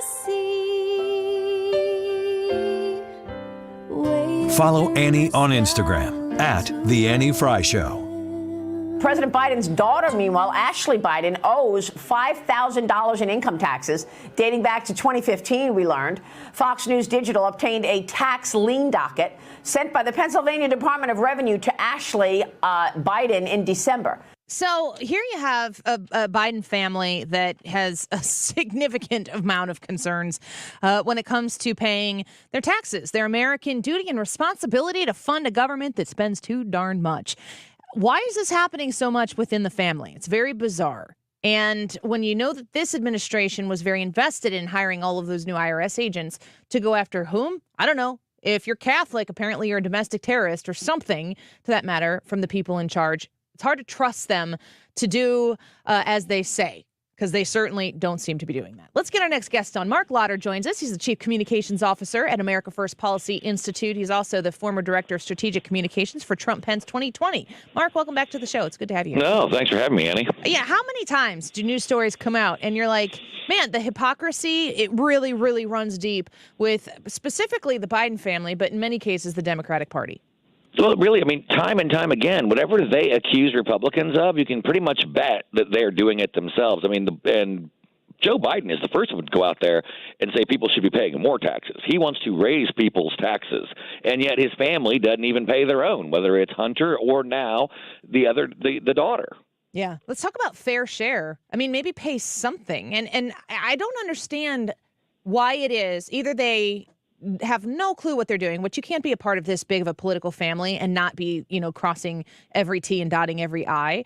But the fact that if they didn't do it, I guess they live under the assumption that they just get away with it. Yeah, I mean, look at the schemes and the amount of planning that went into the Biden family crime corruption syndicate and all of the things that they did to keep the money hidden coming from Russia, from China, from Kazakhstan, from Ukraine through 20 LLCs that are operated by daughters and daughters-in-law and grandkids, and somehow, how it filters into the Biden family. Hunter obviously not paying millions of dollars in taxes, and now we know his sister is the same way. I mean, this is just a pattern with these people. Marc Lotter is joining us right now with the America First Policy Institute. I think one of the things that transcends the partisanship, which is pretty powerful in the country right now, is the idea that those who are in charge of us don't have to play by the same rules as we do. And we've seen that certainly with the aggressive nature with which they have tried to prosecute Donald Trump and all of the sidestepping and bobbing and weaving that the Justice Department has done, or the people within it have done with the Biden family. Is this an issue that you think will bring people from both sides of the aisle together to vote against the current state of affairs in D.C.? Well, I think ultimately it's going to be the horrible results of his policies, whether it's the economy, gas prices, groceries, inflation, the border, and all of those kinds of things. But I think if you're sitting there and kind of on the fence and still not knowing which way to vote, and you think, well, wait a minute, Steve Bannon was sentenced to prison for 2 months for violating a congressional subpoena. Peter Navarro is facing 2 years in prison for violating a congressional subpoena. Joe Biden is on tape saying if you violate a congressional subpoena, you should be prosecuted and go to prison. But he helps Hunter Biden avoid a congressional subpoena. So will Daddy's Department of Justice charge him with contempt of Congress? Yeah, nobody's holding their breath for that, certainly. I've said for a long time that I don't think Joe Biden is going to be the nominee, and I think that there are a lot of people who greatly disagree with me on that. I think that if you're looking at the status of the election right now, it's obviously Trump v. Biden. What happens to Joe Biden in the midst of his family's legal troubles? Do you think the Democrats are going to stick with him? Well, I think they have to. They're stuck with him for two reasons. Number one, I mean, we are 30 days away from voting in Iowa and in the early states. And so if someone were to have to actually stand up a campaign and raise billions of dollars, there's just not enough time left to do it. B, the Democrat Party is shedding black voters, people who are literally paying for all of Joe Biden's mistakes literally out of their pocketbooks and are tired of it. And all of the polling has shown that while Donald Trump got 8% of the black vote in 2020, he's up to 18 to 24% right now, which is devastating for them. Now, that number is going to fall. It will when the campaign. But if for some reason Joe Biden steps down or steps away from re-election, I don't think he's going to step down as president, and they don't nominate Kamala, then they are going to infuriate a black community that they're already infuriating. Mm-hmm. Yeah, I'm from Illinois and across the river here in St. Louis, and we've heard of these Chicago Democrats who are very disenchanted with the way the Democrat Party is handling immigrants coming into Chicago and displacing funds and resources from Chicago taxpayers to pay for people who are there not paying taxes. You want to talk about fair share? They're saying they'll talk to Republicans. They talk to Donald Trump. They'll talk to anybody who will come be there and speak to them about what they can do about the situation. How does the Republican Party meet this moment and speak to these people who are looking at the current situation in their blue cities or blue states going, we cannot sustain this, we need a change? Well, I think the first thing we've got to do is go in there with a positive vision of the policies that we support, whether it's restoring order at the border, getting tough again on crime, putting criminals behind bars, lowering inflation, dealing with gas prices, and getting American energy going. But second, we've got to remind the Democrats, primarily obviously in suburban Chicago, New York City, the People's Republic of California, you got what you voted for. Yeah. You vote blue up and down the aisle. You don't even care. You would elect a dog if it had a Democrat label next to it. Well, guess what?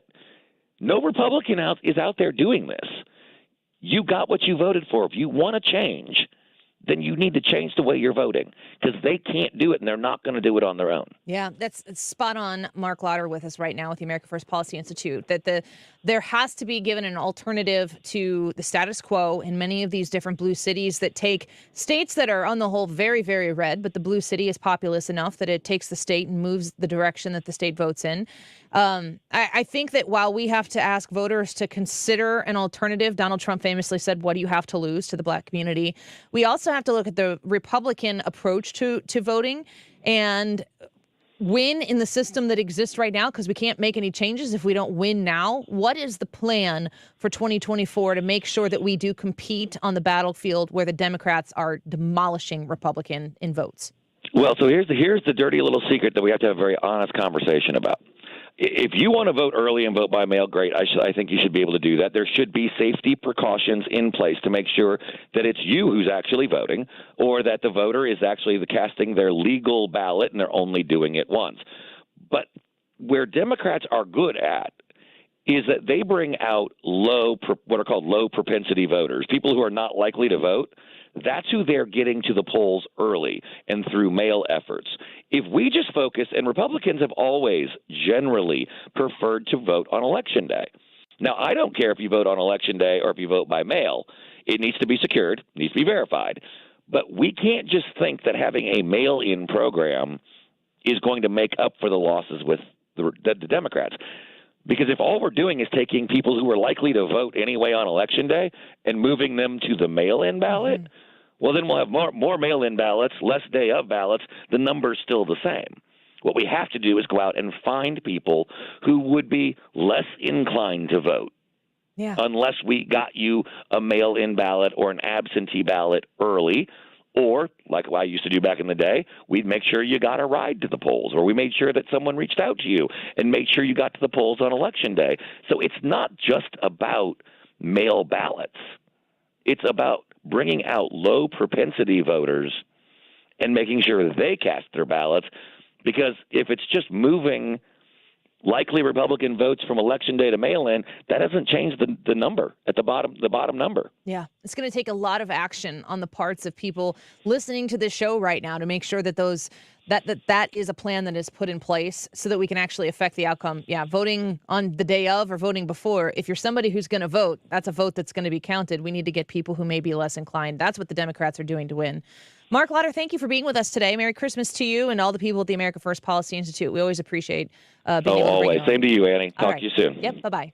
Marc Lotter is the Chief Communications Officer at America First Policy Institute. The AFPI has done a great job of putting together a roadmap for whomever wins the nomination and eventually, hopefully, the presidency in 2024 to be able to put it into place on day one. We talked to our friends at the Heritage Foundation a lot as well. They have a project 2025, I think it is, that they have put into place. It's the same kind of thing. Here's a whole bunch of policies. Here's bills. Here's executive orders. Here is plans that we can have in place from day one and get moving the second that we have the opportunity to restore some common sense and sensibility back to how America functions as a country should a Republican become the next president. And I am certain that both entities would be happy to share their notes with the Democrats should they want to consider some of their plans and policies to put into place. It's just what they believe and with great congruency, what I believe is best for the country. And I'm very excited to see that we do have a day one plan, multiple plans coming from people who are thinking about this right now. That way we don't waste a single day. Marc Lotter, good to have him on the show. Let's take a quick break. More Annie Frey Show around the corner. The YouTube live chat poll for today. Have you gone to the YouTube channel to vote? I know we got a lot of people watching on a lot of platforms right now. But YouTube, if you're listening over the air, just pop on your YouTube app on your phone, find the Annie Frey YouTube channel, and vote. And let us know. Do you have broken relationships due to political differences? Yes or no? Leave a comment, and we will feature them throughout the course of the show. Like Craig said, my brother and I have very different political views. He's very far left, and I am not. He and his wife decided to make it personal and started attacking my past, and now we do not speak. That is sad. Let's talk more about that when we come back, among some other fun stories to discuss, here on The Annie Frey Show. We'll be right back. Do you hear what I hear? The Annie Frey Show is streaming online. Watch us live on YouTube and subscribe. With a voice as big as the sea. With a voice as big as the sea. STS Armory, my friends, Katie and Jesse Johnson, they're the owners of STS Armory, are waiting for you to stop by. It's kind of funny because I was talking about the diamond shop. And I was like, realistically, gentlemen, get your butt in the diamond shop and buy something nice. Ladies, listen to me right now. You're listening in the car by yourself. You're listening with your husbands. They're affirmatively nodding in the car. You walk into Pontoon Beach. Brad is emphatically nodding in the studio here. You walk into the STS Armory location there in Pontoon Beach, Illinois, and give them a budget and some ideas. Tell them about the guy you're shopping for. Maybe get a gift certificate, and you will get that same smile from your significant other this Christmas season when you give them the gift of STS Armory. First of all, Katie and Jesse, incredibly smart, whip smart when it comes to understanding the laws, the rules that are in the state of Illinois. And if you are looking for something special for someone and you know nothing about firearms or accessories or whatever it is, they know everything about it, and they will help guide you through that process. They teach classes that are wonderful for people who want to get their conceal and carry, want basic firearms training, but I'm also talking about the folks who want the advanced training. They teach those classes. It is a great gift for somebody who is a firearm enthusiast or just getting into it. Go online to sts-armory.com, and you can learn more about them there. You can also just call them at 618-931-GUNS, 618-931-GUNS, online at sts-armory.com. Golden Oak Landing cured my blues. How would you like to make no mortgage payments for 2 months? Are you tired of making minimum payments on high-interest credit cards? Is student loan repayment giving you the blues? Your home equity is at an all-time high. Use that equity to save hundreds every month. Call 314-567-GOLD now and give yourself a payment break. That's 314-567-GOLD. Or visit goldenoaklending.com. NMLS 114937. The T.R. Hughes Homes for the Holiday Sale is going on now for the rest of the year with unbelievable savings. Hi, I'm Tom Hughes with T.R. Hughes Homes. We have several brand new completed T.R. Hughes homes that are ready now for immediate move-in. Some of these homes are already discounted between $30,000 and $50,000 off regular price, and each home will be discounted another $5,000 every week in December until they're gone. Wait a week or 2 or 3 for a lower price and take the chance someone else just bought your dream home. Wooded half-acre home sites in Arbor Valley and Winsville. A beautiful country setting in Riverdale, just 9 minutes from the St. Peter's Deerbergs, and Charlestown Landing in St. Charles City near Newtown. Don't miss this unbelievable chance to save tens of thousands of dollars on completed, move-in ready T.R. Hughes homes. This sale is over on December 31st. All of us at T.R. Hughes Homes would like to say thank you to the several thousand families that have trusted us to build your dream home over the last 30 years. From our family to yours, we would like to wish everyone a very Merry Christmas and a safe and prosperous New Year. Join us at Odyssey as we all do our one thing. Together millions of things for our planet. This holiday season, invest in some LED Christmas lights. They use significantly less energy than regular bulbs. When we each share our one thing, it becomes a million things for our planet. What's your one thing? Today is the second to last day of the 12 Days of Cardinals giveaways here on the Annie Frey Show. So tune in during the 2 o'clock hour. That is just ahead, the 2 o'clock hour here on the Annie Frey Show, for your chance to win a Cubs pack, 5 games of Cards Cubs in 2024. This time check is sponsored, well, it's 1:41. How about if I give the time? This time check is sponsored by Jerry Kelly Heating and Air Conditioning. It's time for a $98 furnace tune-up. Shows that make a difference in your day. Your home for conservative talk. 97.1 FM Talk.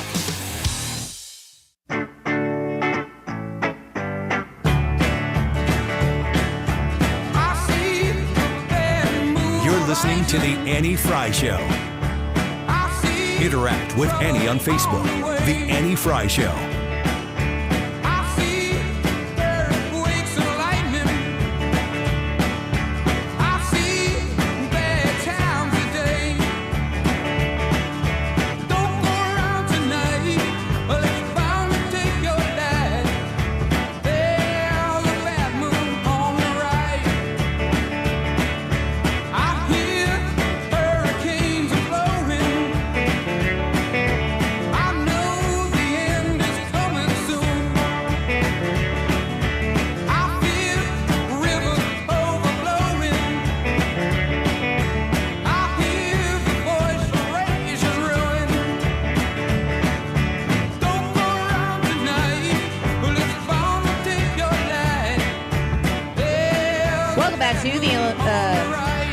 Show.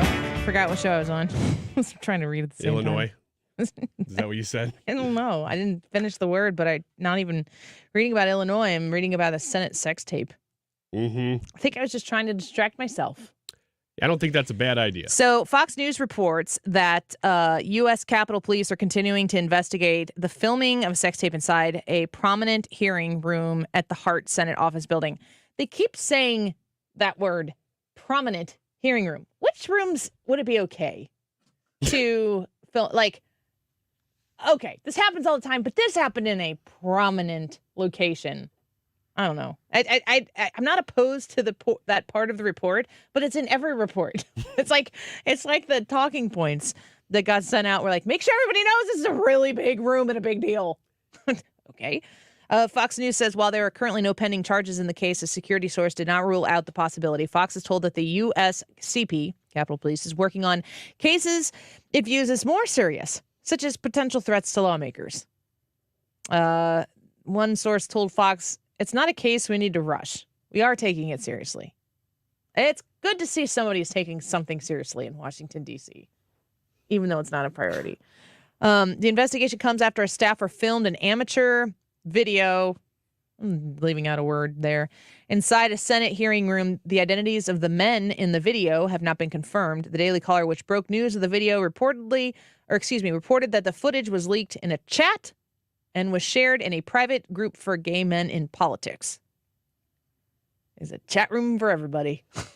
It's not for men in politics. It's not for gay men. It's for gay men in politics. I cannot imagine what is next in the world. This story cannot be about the sexuality of the people who are involved. It has to be focused on the idea that decency is lost.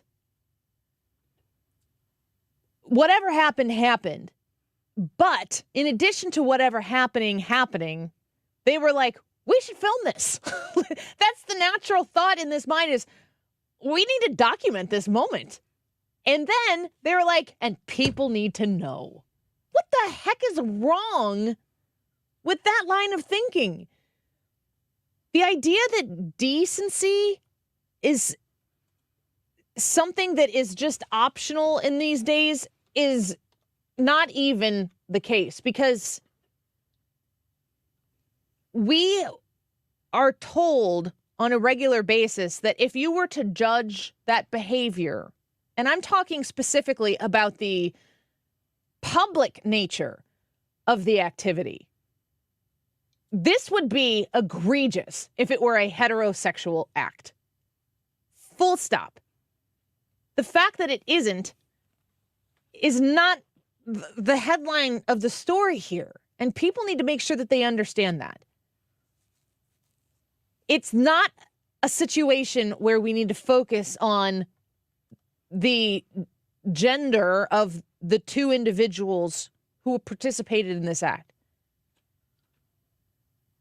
We don't have a common sense, bipartisan or nonpartisan view of what is decent anymore. I think about all of the different sorts of parades that take place. They're usually within the LGBT community. I understand that they're celebrating their sexuality. I get that. But that morphs into the world of drag. Like when I was in high school and college, you could go to drag shows. It was huge for bachelorette parties. And I don't know about bachelor parties, but it was huge for bachelorette parties. And it was huge for people who wanted to go out on the weekend to a bar and have a different kind of good time. I know of a lot of places where people who I know I had never been to one. I'd been invited to them before. It was never really my thing, but it's what people did.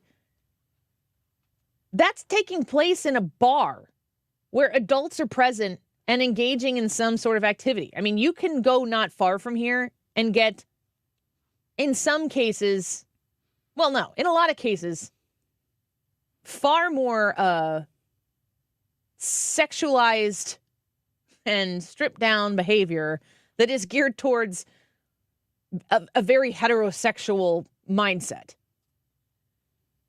Drag is a form of entertainment.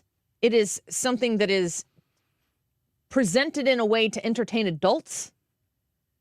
But when you take it out of that world and you put it into a place where it's not there to entertain adults, it's there to influence children, I have a problem with it. It's not the drag that I'm, publicly on the radio saying that I have a problem with. It's the location of it.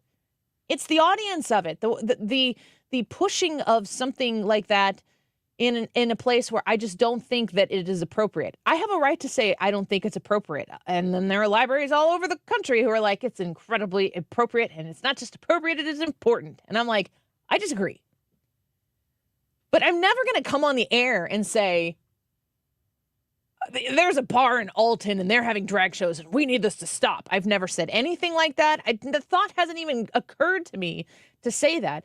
Why is it that the common understanding of what is appropriate and when and where is not part of the conversation? Because going back to what I talked about in the first segment with Tammy Bruce and talking about, she referred to it as a lesbian, she's a lesbian, referred to it as gay ink, has worked very hard to mainstream this so that if you see it, you are desensitized to it.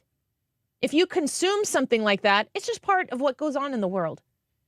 And I'm here to say that if you took the behavior of, everybody calls it the East Side, and I'm like, I live on the East Side and I don't live in one of those places. If you take that behavior and put it in a library, I would have a big problem with it. But I'm not here to complain or try to stop what free consenting adults and women who, I don't know, some sort of feminists, like if they want to do it, they can do it, whatever. It's the location, it's the place that politically, and in a country where we celebrate the First Amendment and our right to passionately disagree on things and speak on things and represent things is paramount.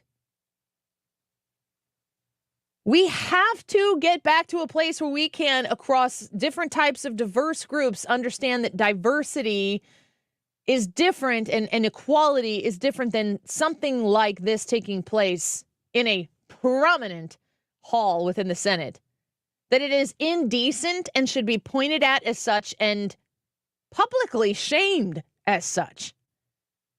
And if you come out and say that, people are going to misconstrue what the shame there is. And the shame, from a political standpoint, from an American standpoint, needs to be, how could you desecrate a public place that belongs to the American people like that? And why do we live in a culture that thinks, with these young people who think the world needs to know? I don't know, Brad, I don't know why this should be shocking to people at this point. But it is shocking, and I feel compelled, like I have to say it out loud.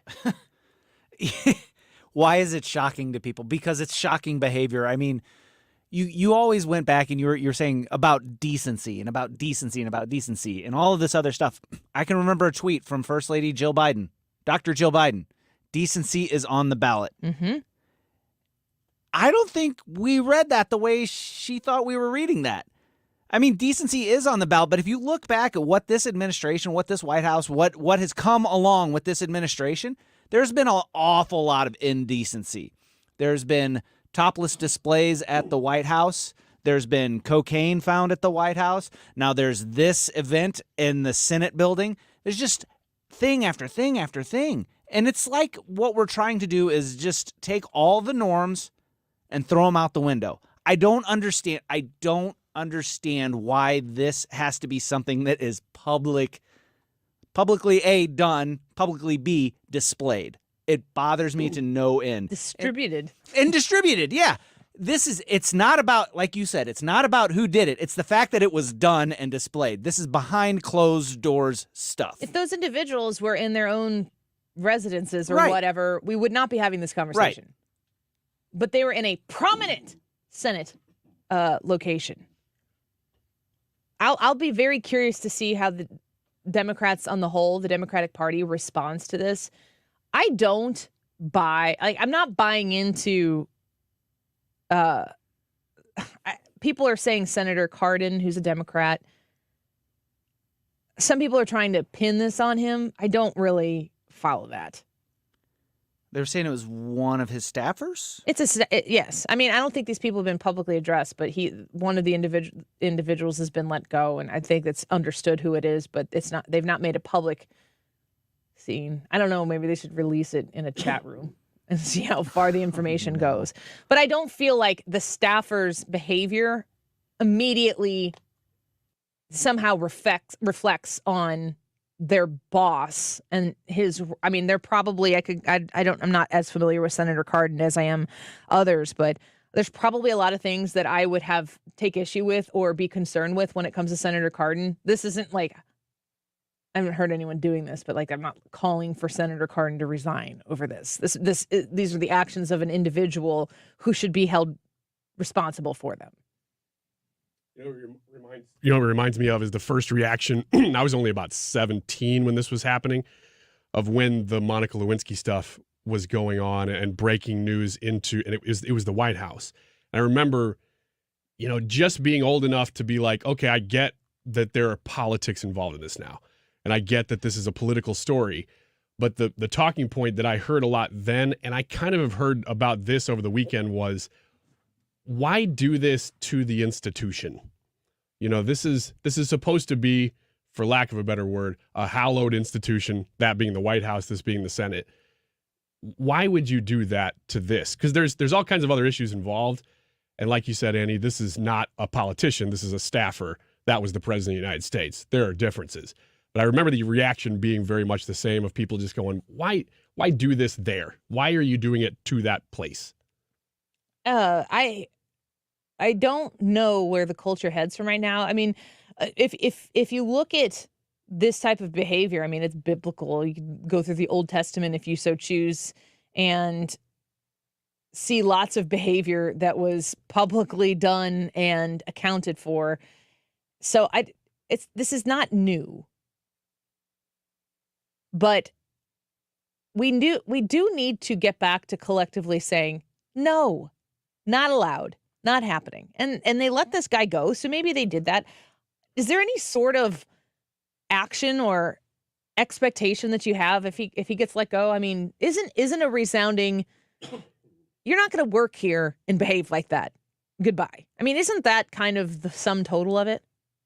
That's the correct. Yeah, exactly. I agree. Exactly. Like, is there a way for Republicans to gain votes off of this moment? There probably are rooms right now discussing that, and I would run far, far away from those rooms. But I mean, you do something, you get held accountable, and you got to go find another job somewhere. Mm-hmm. I doubt he'll have problems. He's probably going to get rich off of this. Yeah, he's definitely going to make a name for himself. Does he have OnlyFans? I don't know. That's what I couldn't figure out about this whole thing, is the chat room thing. Isn't that the natural direction that this goes? I mean, they clearly wanted people to see them doing it, so maybe it does go there. Is there a scenario where they wanted people to see it, but they only wanted certain people to see it, and they thought that uploading a chat room was a safe place to do that? Maybe. That's what I can't figure out about this thing. Can we not ever talk about this again? Yes, we can. Although I still do have more questions, amazingly. Stick around, more Annie Frey Show, and a ticket giveaway in the 2 o'clock hour. Don't go away.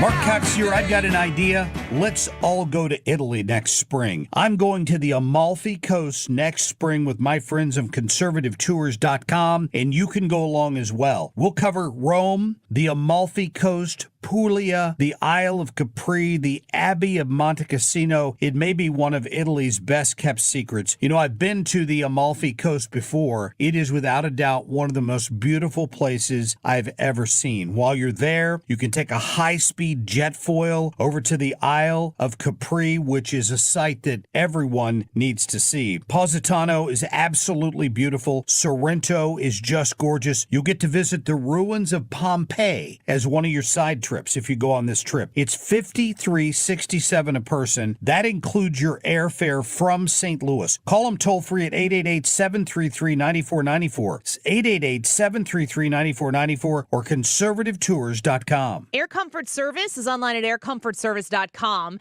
And with the arrival of cooler weather, that means that they are officially in the heating season, and you need to make sure that your furnace is in good working order. Air Comfort Service is there to help you with all of those needs. You call them at 314-513-0091.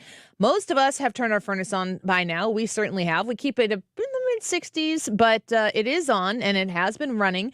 Warm air rises in the house. A lot of people don't understand that. Heat rises. What is the insulation situation in your home? Is it adequate? Corey and Kendra at Air Comfort Service Heating, Cooling, and Installation want to make sure that you're not paying to heat air that is rising to the top and going right out the top of your home because it's under-insulated. With 9 out of 10 homes being under-insulated, if your house is not in its comfort zone but your furnace is running, installation is likely a main culprit. Call them at 314-513-0091 to help with your furnace issues, but also to check your insulation. AirComfortService.com. I was having a lot of sinus infections. My sinuses were clogged, pressure, headaches. Linda suffered for years with chronic sinus infections. You don't feel like doing anything. When you feel like your head is completely clogged, all you want to do is just lay down and sleep. And the pressure, it's just not fun, always walking around with a headache. Now, her issues are gone. How? A minimally invasive procedure done in the office of St. Louis Sinus Centers called balloon sinuplasty. I really did not know what it was like to feel like you're really breathing and not being so clogged up. I would do it again in a heartbeat, and I would definitely recommend it for someone else. Do you suffer with chronic sinus infections, facial pain, pressure, congestion? Find out if balloon sinuplasty is the solution for you. Set an appointment today with St. Louis Sinus Centers. Call 314-332-2885. 314-332-2885. That's 314-332-2885.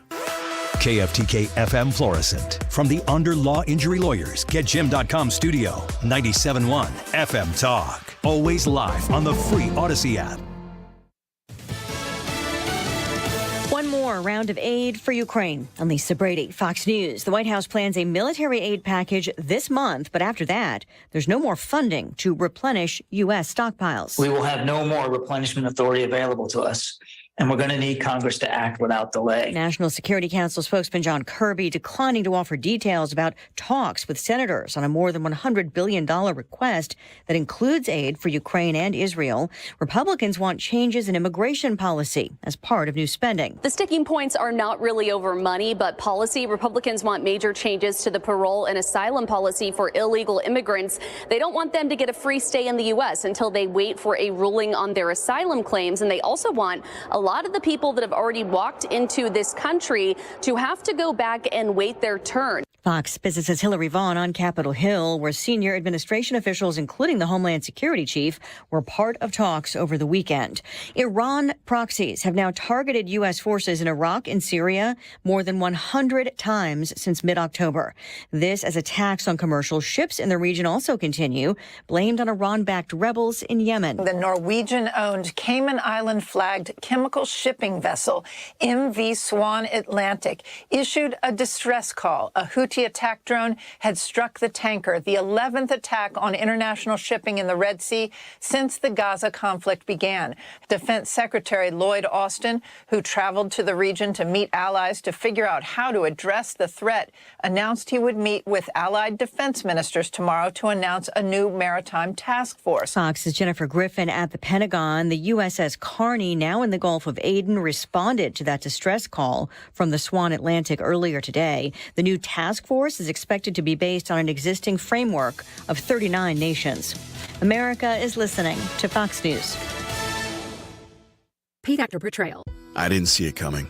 Life can be so unpredictable. After losing my dad, it made me think about my family if something were to happen to me. The mortgage, car payments, and all the other bills. Even things like our annual summer vacation would be out of reach. I had heard about life insurance through Ethos and how easy it was to get coverage. They were right. I knew it was time to stop putting it off and get life insurance right now. I got on my computer and went to ethoslife.com. In just 10 minutes, I was covered. And boom, family protected.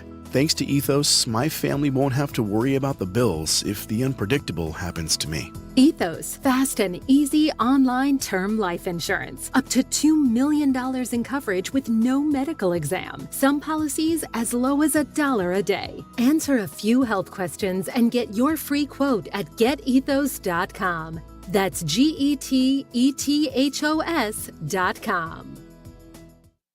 Air Comfort Service, heating, cooling, and insulation, weather. Windy and cold going through our Monday afternoon, but at least there's a fair amount of sunshine out there, but only 39 for the high. Tonight, coldest of the week. Clear skies, light winds, very cold, down to 19 degrees. Haven't been that cold in a while. On Tuesday, cold start. It's another cold day, sunny, and light winds Tuesday, 44, but let's pop it to 55 Wednesday afternoon. This is 97.1 FM Talk. Chief Meteorologist Dave Murray.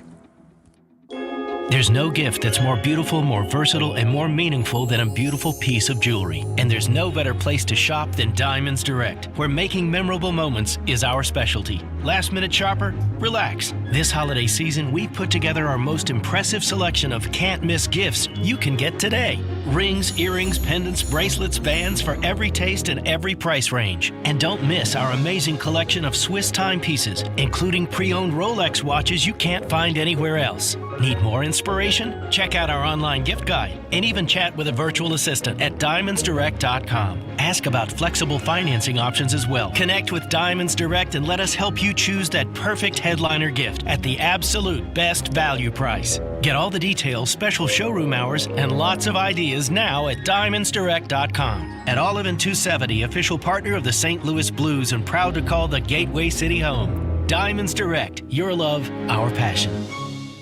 Are you ready to smell better naked? I'm Dr. Shannon Klingman, the OBGYN creator of Lumi, the whole body deodorant that's clinically proven to control odor for 72 hours on pits, feet, privates, and beyond.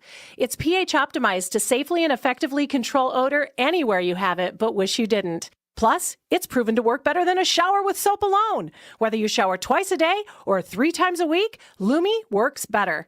And who doesn't want zero body odor? With over 200,000 5-star reviews, I'm so sure you're going to love it, or you can return it for free. There's a special offer for listeners. Use code 800 and get an extra $5 off a Lumi starter pack that comes with a solid stick, cream tube, free product of your choice, and ships free with code 800. LUMEdeodorant.com, code 800 for an extra $5 off a Lumi starter pack. Love it or return it for free. That's LUMEdeodorant.com, code 800. Hi, I'm Jim Brennan. In celebration of McKelvey Homes' 125th anniversary, we are having our biggest sale of the year. Save up to $89,000. Get special financing in the 5s and free closing costs on all move-in ready homes. Visit The Preserve on Mackenzie Road near Watson, a beautiful community with 4 lakes, nature trails, and wooded home sites. We have a variety of homes from the 400s, including our villa and estate homes. Don't miss this opportunity to save big and get in before the holidays. Visit McKelveyHomes.com. This holiday season, give them a steal. Save $40 on the HSA 45 battery-powered hedge trimmer. Go to steelusa.com/gift guide. Now $99.99 was $139.99 MSRP. Offer valid for a limited time only at participating dealers while supplies last. The choice of a lawyer is an important decision and should not be based solely on advertisements. The vote is in. STL Today has certified the result. Onderlaw has been voted 2023's best law firm in St. Louis. When you're injured, call Onder Law at 314 or 618-9000000. It's where St. Louis and beyond comes to talk. St. Louis is home for conservative talk. This is 97.1 FM Talk. This hour of the Annie Frey Show is brought to you by Ruler Foods. Low prices, no coupons. Ruler Foods. That is exactly what I needed to hear. Thank God someone here knows what they're talking about. That's us. That's right. Gotta love this American ride. All right, you need to take the time and get the full picture. Come on, turn the radio on. It's Saturday and I won't be long. Don't get me wrong. I love the ladies. I mean, they rev my engine, but they don't belong in the newsroom. It is Anchor Man, not Anchor Lady. What do you want from me? I'm not America's sweetheart. Goodness sake, kid. Keep your voice down. Your father's listening to the radio. I'm not America's This is the Annie Frey Show. Of course, there's very little I can say right now. I have to analyze this. Obviously, possibly we'll move for a new trial. Certainly we'll appeal. The absurdity of the number merely underscores the absurdity of the entire proceeding, where I've not been allowed to offer one single piece of evidence in defense. That's Rudy Giuliani speaking. NBC News reports that Rudy Giuliani should pay a pair of Georgia election workers that he repeatedly and falsely accused of fraud $148 million in damages. A federal jury said Friday the 8-person jury awarded Ruby Freeman and her daughter, Wandrea Shea Moss, the sum after a 4-day trial during which they testified that Giuliani's lies in support of former President Donald Trump's bogus, stolen election claims subjected them to a torrent of racist and violent threats and turned their lives upside down. Freeman said, "Today's a good day. A jury stood witness to what Rudy Giuliani did to me and my daughter and held them accountable for that, and I'm thankful." Moss said, quote, "The lies Rudy Giuliani told about me and my mommy after the 2020 presidential election have changed their lives, and the past few years have been devastating. Definitely changed their lives to the tune of $148 million. Those were pretty steep sins. And the people on the jury have spoken." Moss also said, quote, "We're very grateful to the jury for taking the time out of their busy lives to do their civic duty to listen to everything that we've been going through." Adding that her, quote, "greatest wish is that no election ever experiences anything like what we went through," end quote. The amount awarded to Freeman and Moss was for 3 different kinds of damages: defamation, punitive, and emotional distress. The plaintiffs were awarded $20 million each for their emotional distress and $75 million between them in punitive damages. Freeman was separately awarded just over $16 million in defamation damages, while Moss was awarded almost $17 million. Giuliani called the dollar amount absurd and told reporters he would appeal. So I guess we wait and see what happens next. All of these ancillary trials that are taking place in the wake of 2020, I did not follow that case closely. It's hard for me to look at what Rudy Giuliani did in the wake of 2020 and see any substance come out of it that benefited Donald Trump's previous election, benefiting Donald Trump's next election. But $148 million is outrageous. That is a lot of money. He said the mother and daughter should each get, the attorney, Michael Gottlieb, said in his closing argument that Giuliani had, quote, "no right to offer up defenseless civil servants up to a virtual mob in order to overturn an election." He urged the jurors to send a message with their verdict. He said the mother and daughter should each get at least $24 million in damages for Giuliani's defamatory statements, as well as additional money for intentional infliction of emotional distress and punitive damages. As is with most cases, I assume that he gets a cut. Make a pay, send a message. I'm sure. We'll see what the appeal process is. Does it matter, Brad, what Rudy Giuliani's, does it matter? Every time I hear any of these cases, I check out. They always strike me as some sort of political, basically lawfare is how I feel about them. I don't know if this one is or not. I don't know exactly what all the things are, but I see it and it just makes me roll my eyes and scroll right on past. I'm just so tired of the pearl clutching and the anger and all of this stuff. And like the thing that makes me mad about it the most, I think, is like I listen to this stuff and it's like you're not allowed to even question the results of this election. And if you do, we are going to punish you via the courts. I don't like that. Let people. Is there a difference between people who ask honest questions about what they've seen or heard and what Rudy Giuliani did? Because Giuliani's attorney, Joseph Sibley, said in his opening statement that a large verdict would be the civil equivalent of the death penalty for his client. It would be the end of Mr. Giuliani. That's according to Giuliani's own lawyer. And NBC News reports that he acknowledged in his closing argument that, quote, "my client has committed wrongful conduct against the pair and had harmed them, but asked the jury to keep in mind the good Giuliani has done in his lifetime." I mean, that's his own attorney. That's Giuliani's attorney. Yeah, I don't, like, I'm so not, I guess with this one, I look at that 148 million or whatever it is, and I go, I don't even know who these two people are that are the plaintiffs. I couldn't tell you what he said about them. I don't know. So that makes me doubt that they suffered so much, that is what they're saying, if I haven't even heard of them. Giuliani had already been found liable, so the jury's responsibility here was to assess damages. Ryan, what do you think about it? Well, I had heard the name Ruby Freeman quite a few times. I hadn't heard it in association with Rudy Giuliani. That's the weird thing, is I've, followed a lot of these random stories quite a bit. But I think the reason you've heard of Ruby Freeman's name is because of Rudy Giuliani. I mean, it's possible that because he publicized the name, then other people that I would have seen talk about it were. But so that case happened in Atlanta. And so I don't really know, again, like the connection that much. Clearly there was one. The amount of money, it's so hard because there's so many facets to this. Like you said, Brad, when I see a story like this, anything involving questioning the 2020 election results makes me automatically have an opinion. And I know that everybody else does too. And I know that even as we talk about it, everybody has an opinion about that election. And so does this jury. The jury probably came in having an opinion about these matters already.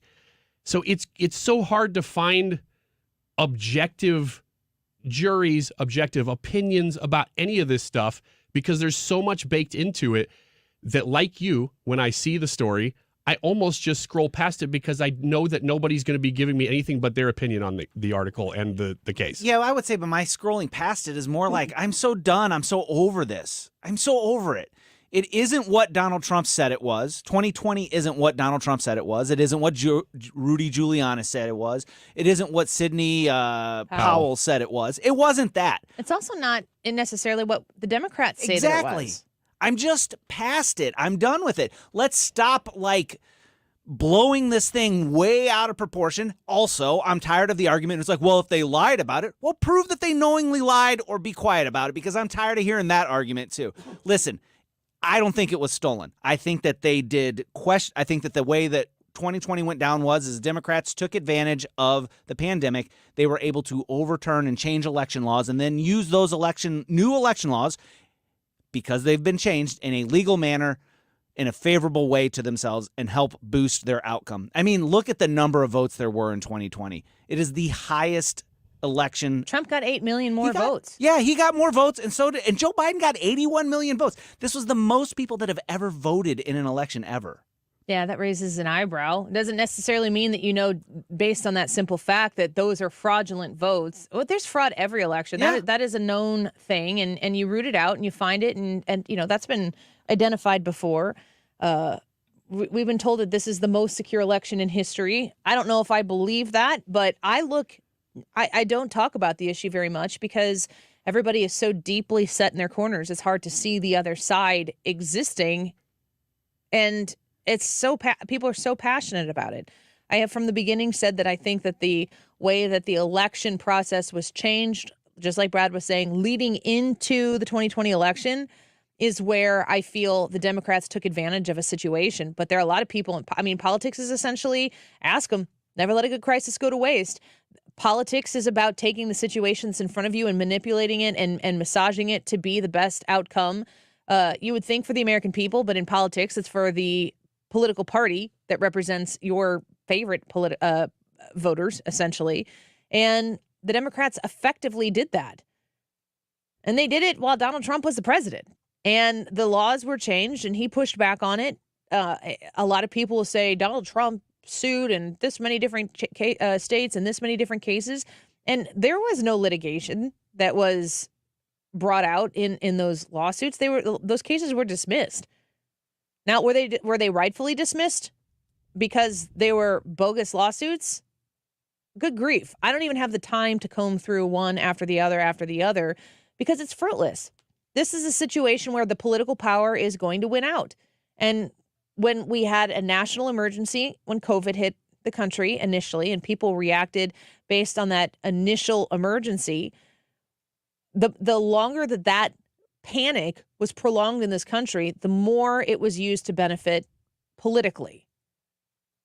And in my opinion, detrimentally so. I never, ever watched Rudy Giuliani making his case in the months after and thought, this guy's got him dead to rights. I never, ever thought that. I remember thinking, man, I kind of hope he's right because I don't want Joe Biden to be the president, but never enough that I could come on to this show or in comments that I was making publicly or privately be like, Rudy Giuliani's got it. Just look at him. Look how confident he is. And I still have great admiration for what he did as America's mayor when he was the mayor in 2001. I am gratefully appreciative of him for that. And I don't feel like it's a disrespect to Rudy Giuliani to say I respect him for this and I question him on that. His in his own statement, his lawyer said that Rudy Giuliani did something wrong. So, I mean, the Giuliani camp in and of itself is admitting that. Sidney Powell, wrong. Jenna Ellis says she was wrong.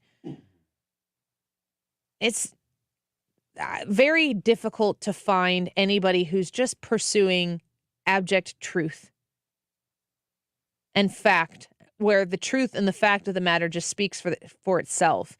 It's very difficult to find that. Even saying the word Giuliani and having an opinion on him. And listen, folks, I got an opinion on everything. I have to try very hard to keep my opinions to myself when they're not warranted, because by nature of what I do for a living, I think about things and then I decide how I feel about them. And some of those things I share with people, some of those things I don't share with people.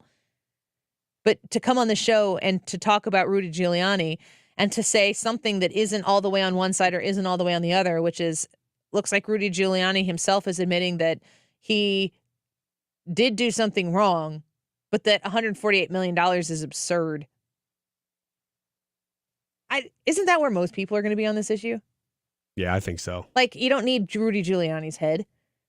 And in some cases, like going back to, well, it's not the same thing, but in some cases, a public admission that he was wrong would probably be sufficient for most people.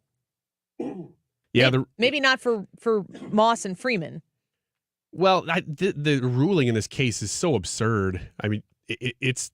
I was looking at the Atlanta Journal-Constitution here. It says that Giuliani's finances, probably peaked when he was running for president in 2008 at about, it says $52 million. Yeah. This is 3 times that. Yeah, which is not where he is right now. Which is crazy. And clearly, if that attorney was saying, well, this is an opportunity to really stick it to him, to show him what we're made of, or whatever he was saying, like, stick it to Giuliani here.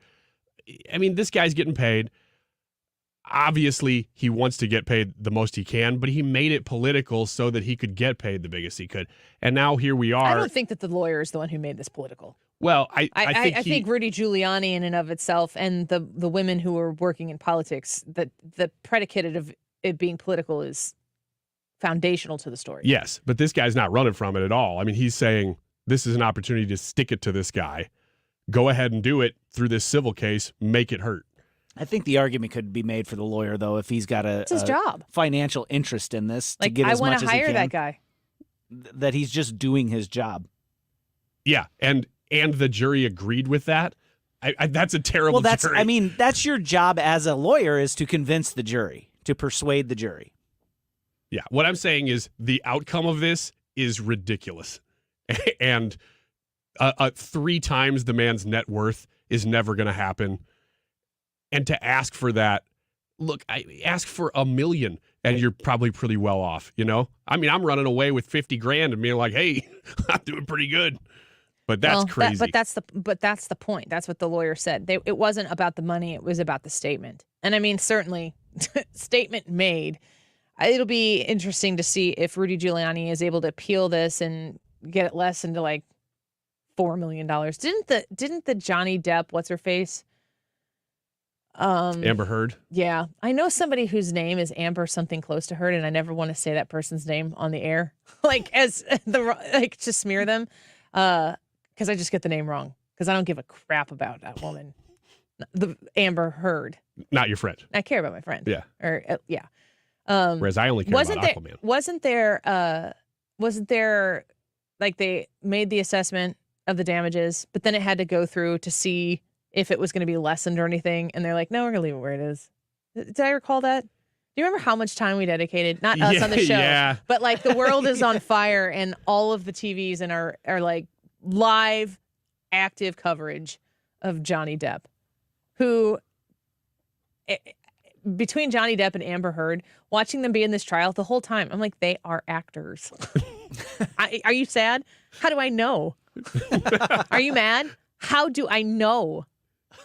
Especially with Johnny Depp, because he's a really good actor. Amber Heard, on the other hand, I think she could cry. All right, let's take a quick break. More Annie Frey Show around the corner. Stick around. We're going to do a giveaway here in a little bit before the show wraps up. You're going to want to keep it right here on the Annie Frey Show. We'll be right back. The county line, the joint starts jumping every night. This is the Annie Frey Show. Find the podcast, on-demand audio, and more at 971talk.com/Annie. It's where all the cowboy folk go to boot scoot boogie. I got a good job. I work hard for my money. When it's quitting time, I hit the door running. I fire up my pickup truck and let the horses run. I go flying down that highway to that hideaway, stuck out in the woods to do the boot scoot boogie. Stewie at Stewart's American Mortgage is the home of the bagel loan. And when you are shopping for a mortgage, I want to make sure that you understand Stewie is there to give you the best possible deal. Rates have come down. We've heard that as a news story with the Fed and what they're doing. But as rates inch down, you might want to be looking at a bagel loan refinance right now to get that rate down and secured. Go and call or text 314-324-4440. That's 314-324-4440. And talk to Stewie today about a bagel loan. You are going to get the access to that mortgage or mortgage refinance with the bagel loan. We're going to pay zero in closing costs. Every other lender out there is going to charge you for them, not Stewie. He can explain in detail how he does this. He doesn't roll them into the loan. So it's like, oh, you're not going to pay closing costs, but you just pay them over the course of the term of the loan. Nope, not it. I have done 2 refinances with Stewie, got lower rates each time that I did it. You might be able to do that too. Call him or text Stewie at 314-324-4440. That's 314-324-4440 and ask him today how he can help you get that bagel loan for your home purchase or mortgage refinance. NMLS number 226715. It's football season, and the NFL is in full effect on the free Odyssey app. We're heading into the final stretch of the regular season, and the playoff picture is starting to come into focus. Whatever team you're rooting for, the free Odyssey app has you covered with the local talk and your team's podcasts. Plus, listen to play-by-play of every Sunday night, Monday night, and Thursday night game from Westwood One. If you're looking for the NFL, it's all on the free Odyssey app. Download it today and search for your favorite team. That's AUDACY. Your garage door is always there for you, rain or shine. Are you taking your garage door for granted? Is it screeching and whining for attention? Trust Overhead Door Company of St. Louis to keep your garage door reliable.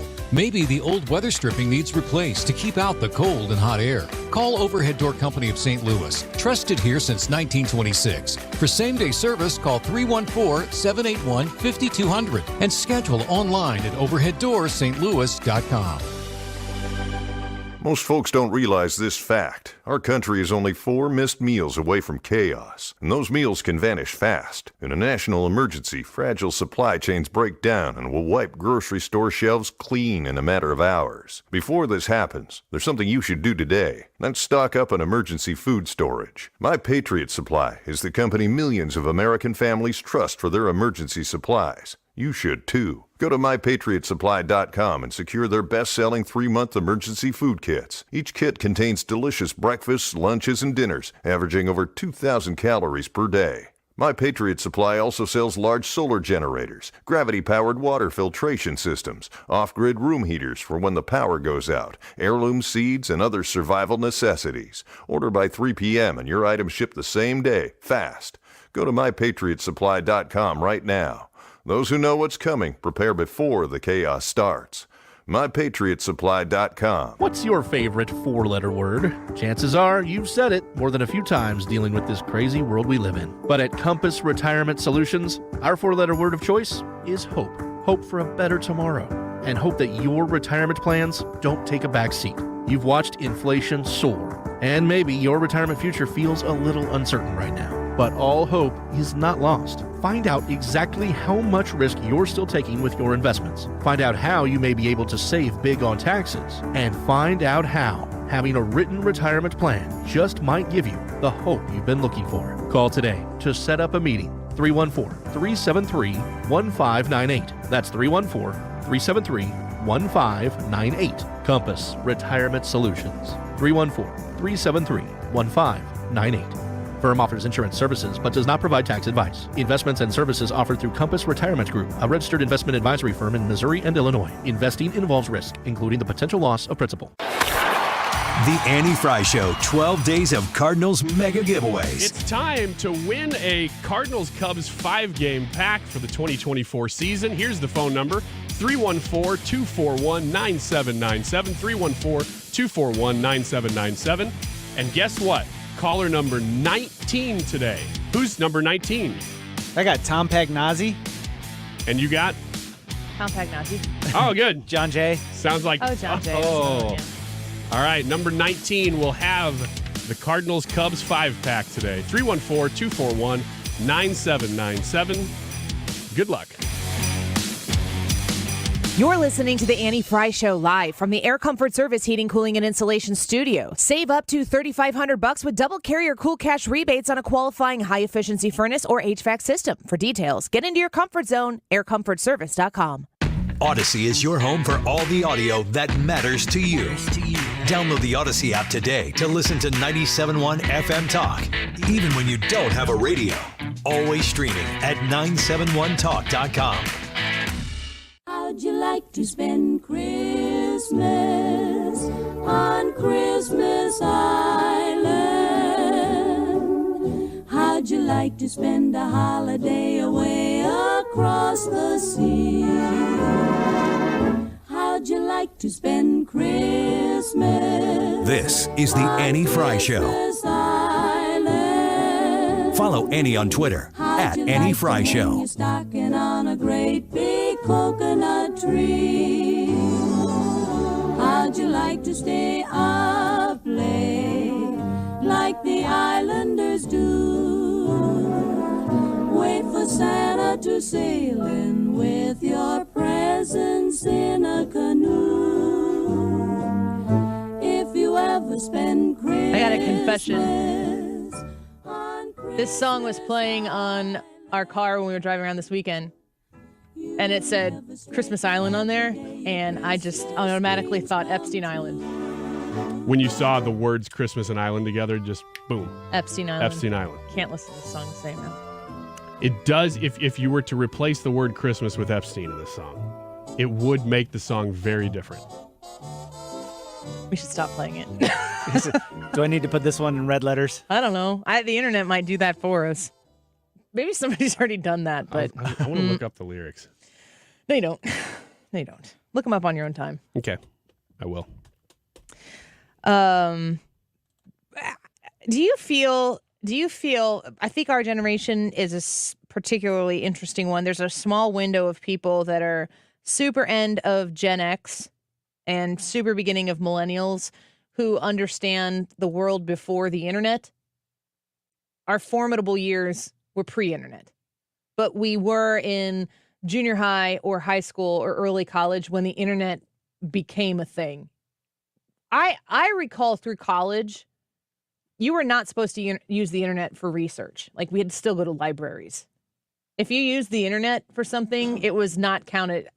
My recollection was that I could access and use the internet for information, but there were always a required amount of sources needed, and none of those could be the internet. You had to have enough sources that were not internet-based. Yeah, me too. I remember it was my junior or senior year, there were certain databases that my teachers said, you can use these because they're scholarly sources, but they have to be sourced from this whatever database it was. And it was kind of a big deal because then you could actually use the internet for once, which before that you couldn't. I think that, for instance, I've talked a lot about technology use with my kids and parenting in a technological world, and it's very difficult to do that. I assume that every generation of parents has had something similar to this, where you were parenting something that you had no experience of as a child. And the internet and technology and phones, but mostly the internet, we were not raised in a world where the internet was what it is today. So you're really winging it. And people take different approaches. Some people take the approach of, throw the door wide open and we'll police as necessary. Other people are close the door, lock the door, do not pass go, which is closer to where I am. Outside of that, our parents are mostly boomers. Your parents are boomers, right? Mm-hmm. Your parents boomers too, Brad? Yeah. So, and a lot of our parents, not all of them, but the majority, I think, of boomers were raised by the greatest generation. So you're always influenced by your parents did this. So when you become a parent, you are going to look at what your parents did, and then you're going to say, I am never doing that. Or you're going to look at your parents and say, I really appreciate the fact that they did this, and I am going to employ that as well. But then the technology is different, the time is different, culture is different. There's an article here I found on yourtango.com, and it says, here are 11 boomer parenting philosophies a millennial teacher agrees with. So, there's a phrase, and it says a lot, okay, boomer, which means that's cute for you, but the world has moved on. Wouldn't you say it's a pretty good assessment of okay, boomer? Children don't need iPads or tablets. This is what this millennial teacher says she agrees with boomer parenting. Not only did she not grow up with a tablet, Newman actively saw the consequences of technology on children in her classroom. Instead of increasing playtime, interacting with more kids, and experiencing nature, many kids today are stuck interacting and learning with technology. With these devices, while these devices can be a blessing for older children in school, the introduction of tablets or iPads at a young age can have serious consequences in language delays and ultimately lead to children speaking less overall. When my family in we switched schools. We went to 3 different schools in 3 years. We left a school and weren't really sure what we wanted to do next, so we put our kids in public school. They were in kindergarten and 2nd grade at the time, my 2 oldest. And then after that, we were looking kind of for a more long-term solution.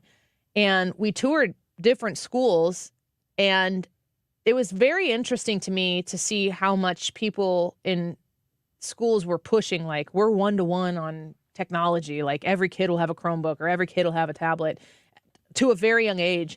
And the school that we ultimately chose at that point was like, we don't do really much of any technology. They have like a computer class, a typing class or whatever, but they emphasized no technology. And at first I was like, wow, that's ridiculous. Like, these kids need to understand technology. And I was talking to one of my other friends who is an engineer. She's very intelligent, has very smart kids.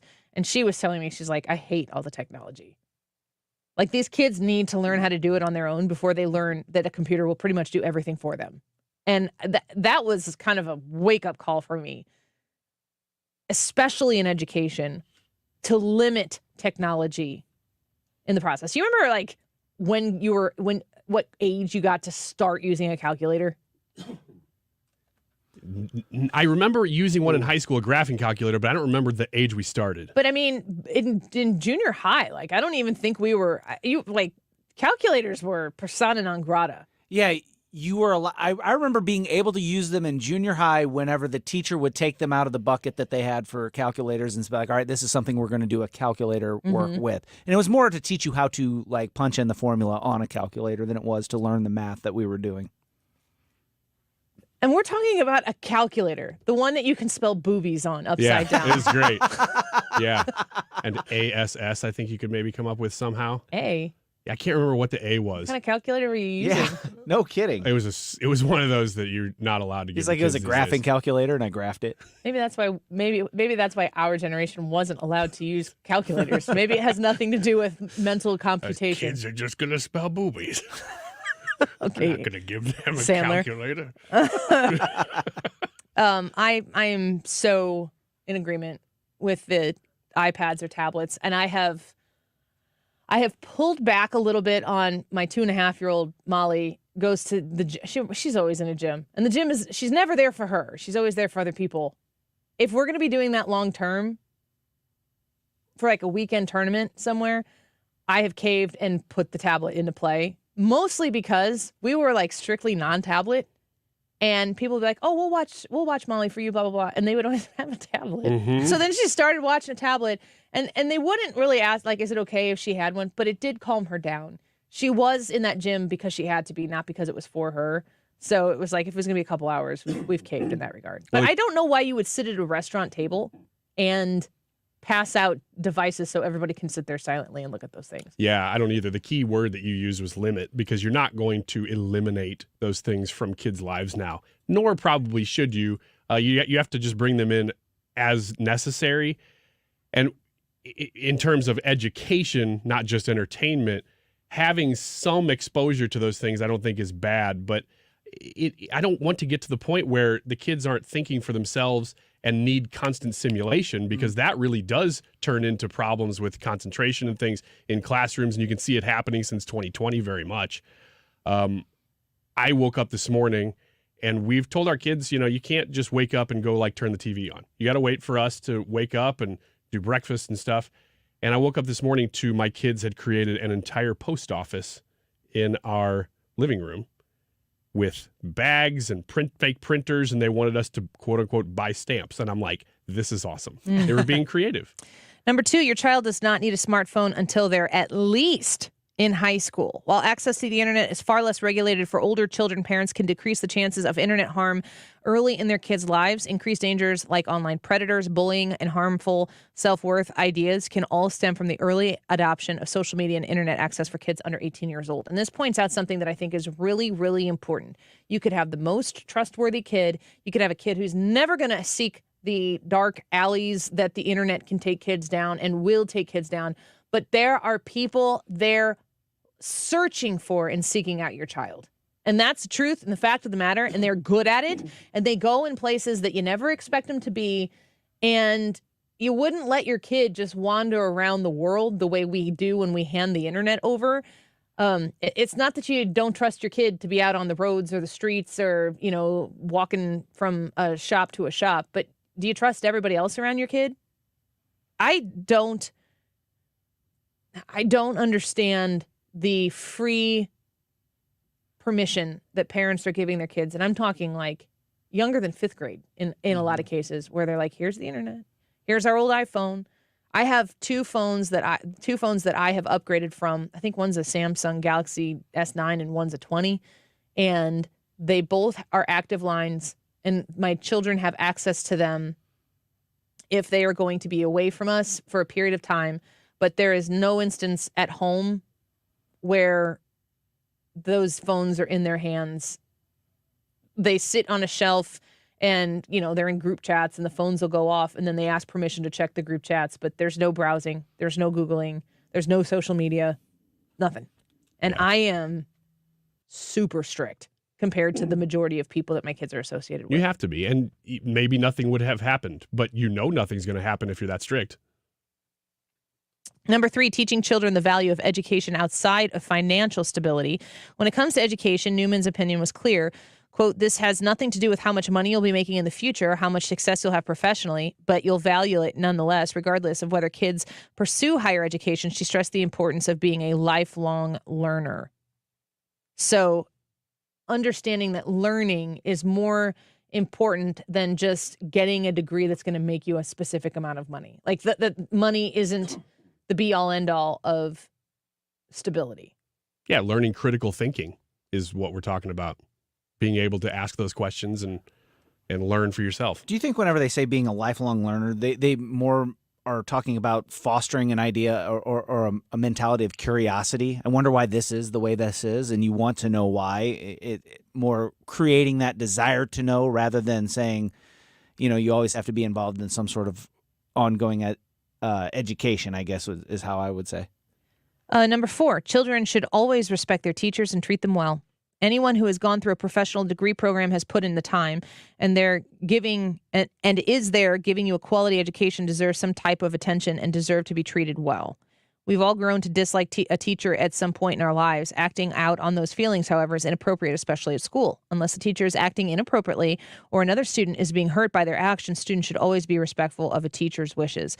I would add to this, all 3 of us in here are married to teachers, and all 3 of us are exposed to everybody is exposed to the culture of teachers feeling underpaid and underappreciated. Sometimes I agree with that. I wish that teachers were paid a boatload more when they're good at it. That's pretty much what it comes down to. If you were a good teacher, you should be very much so compensated for that. If you are a bad teacher, you should be fired. Just like any other job, if you were bad at your job or harmful at your job, you should either be put in a position to become better and meet a certain set of standards, or you should not be doing that job. But that's not the way the public school system is set up. But the idea that children should respect their teachers and treat them well, if you take teachers out and put in authority, kids are not being raised on the whole today to understand that you respect authority, and that authority is, there's an age hierarchy there.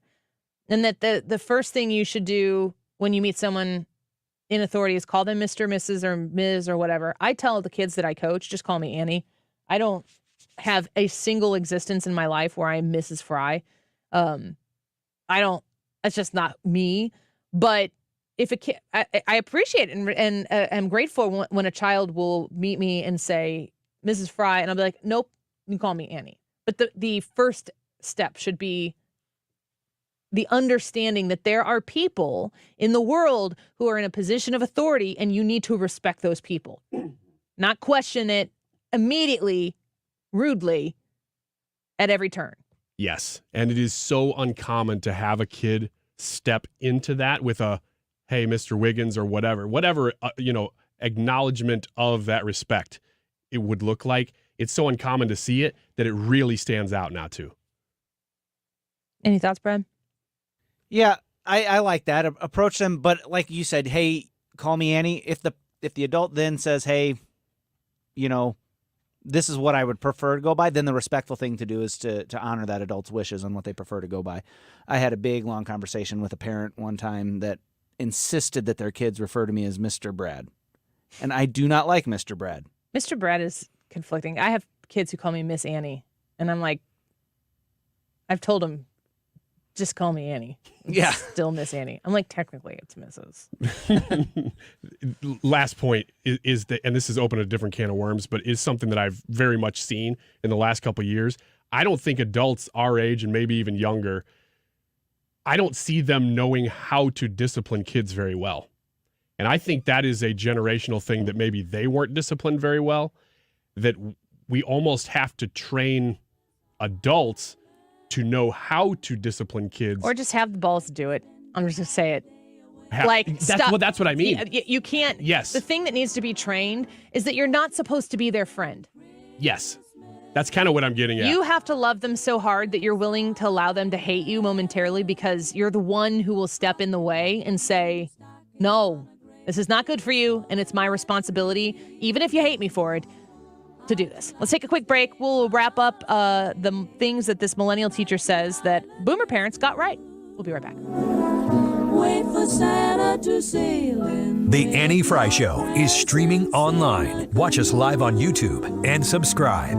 If you ever spend Christmas on Christmas Island,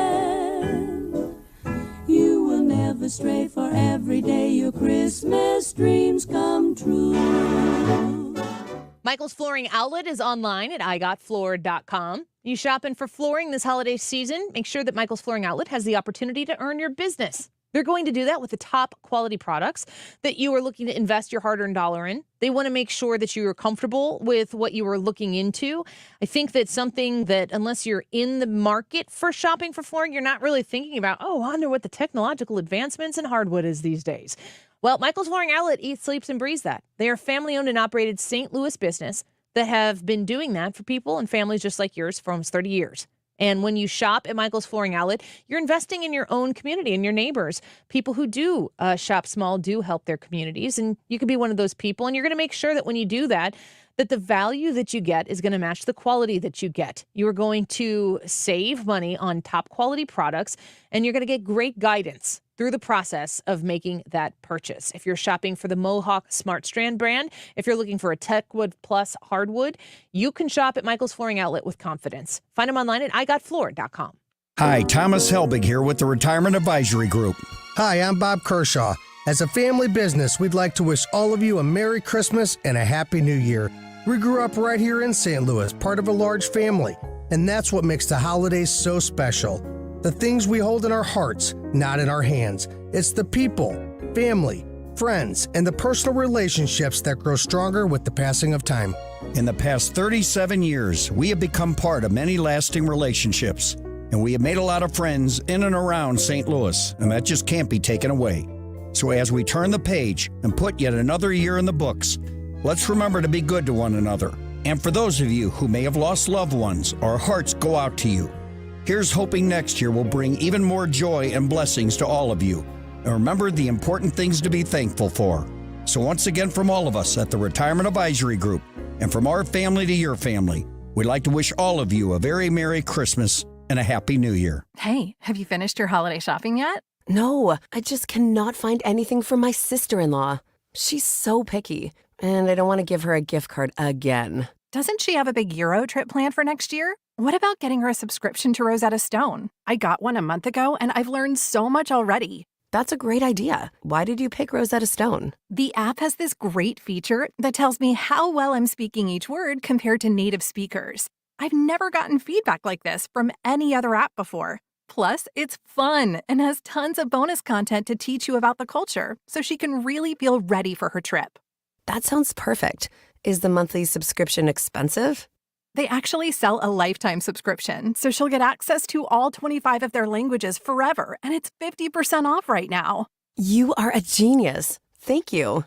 Of course. Visit rosettastone.com/radio. Don't forget the subscription is 50% off right now, so hurry and get that deal. If you owe the IRS, you have a legal issue, and you need the Lance Drury Law Firm. We'll protect your rights. Log on at lancedrurylaw.com or call us toll-free at 888-367-6512. While no child should have to spend the holidays in the hospital, there are many at SSM Health Cardinal Glennon Children's Hospital who will not be able to experience the joy of opening gifts around their tree. Please join 97.1 FM Talk and give the gift of hope and healing to Cardinal Glennon kids and support the Tree of Hope year-end giving campaign. Your gift ensures these brave patients can continue to receive the critical care they need during these challenging times. Thank you for giving at treeofhope.org. Today's Annie Frey YouTube live chat poll is, do you have broken relationships due to political differences? We'd love to know not only your answer to that, but leave a comment in the chat and just let us know if there's a story behind it that you would be able to share. Annie Frey YouTube live chat poll, do you have broken relationships due to political differences? Yes or no? 250 right now. This time check is sponsored by Jerry Kelly Heating and Air Conditioning. It's time for a $98 furnace tune-up. Hey, it's Mark Reardon. The Iowa caucus is 1 month from tonight. We're going to talk about that as we get started here this afternoon after Fox News. Also, a juicy Senate sex scandal and a whole lot more coming up.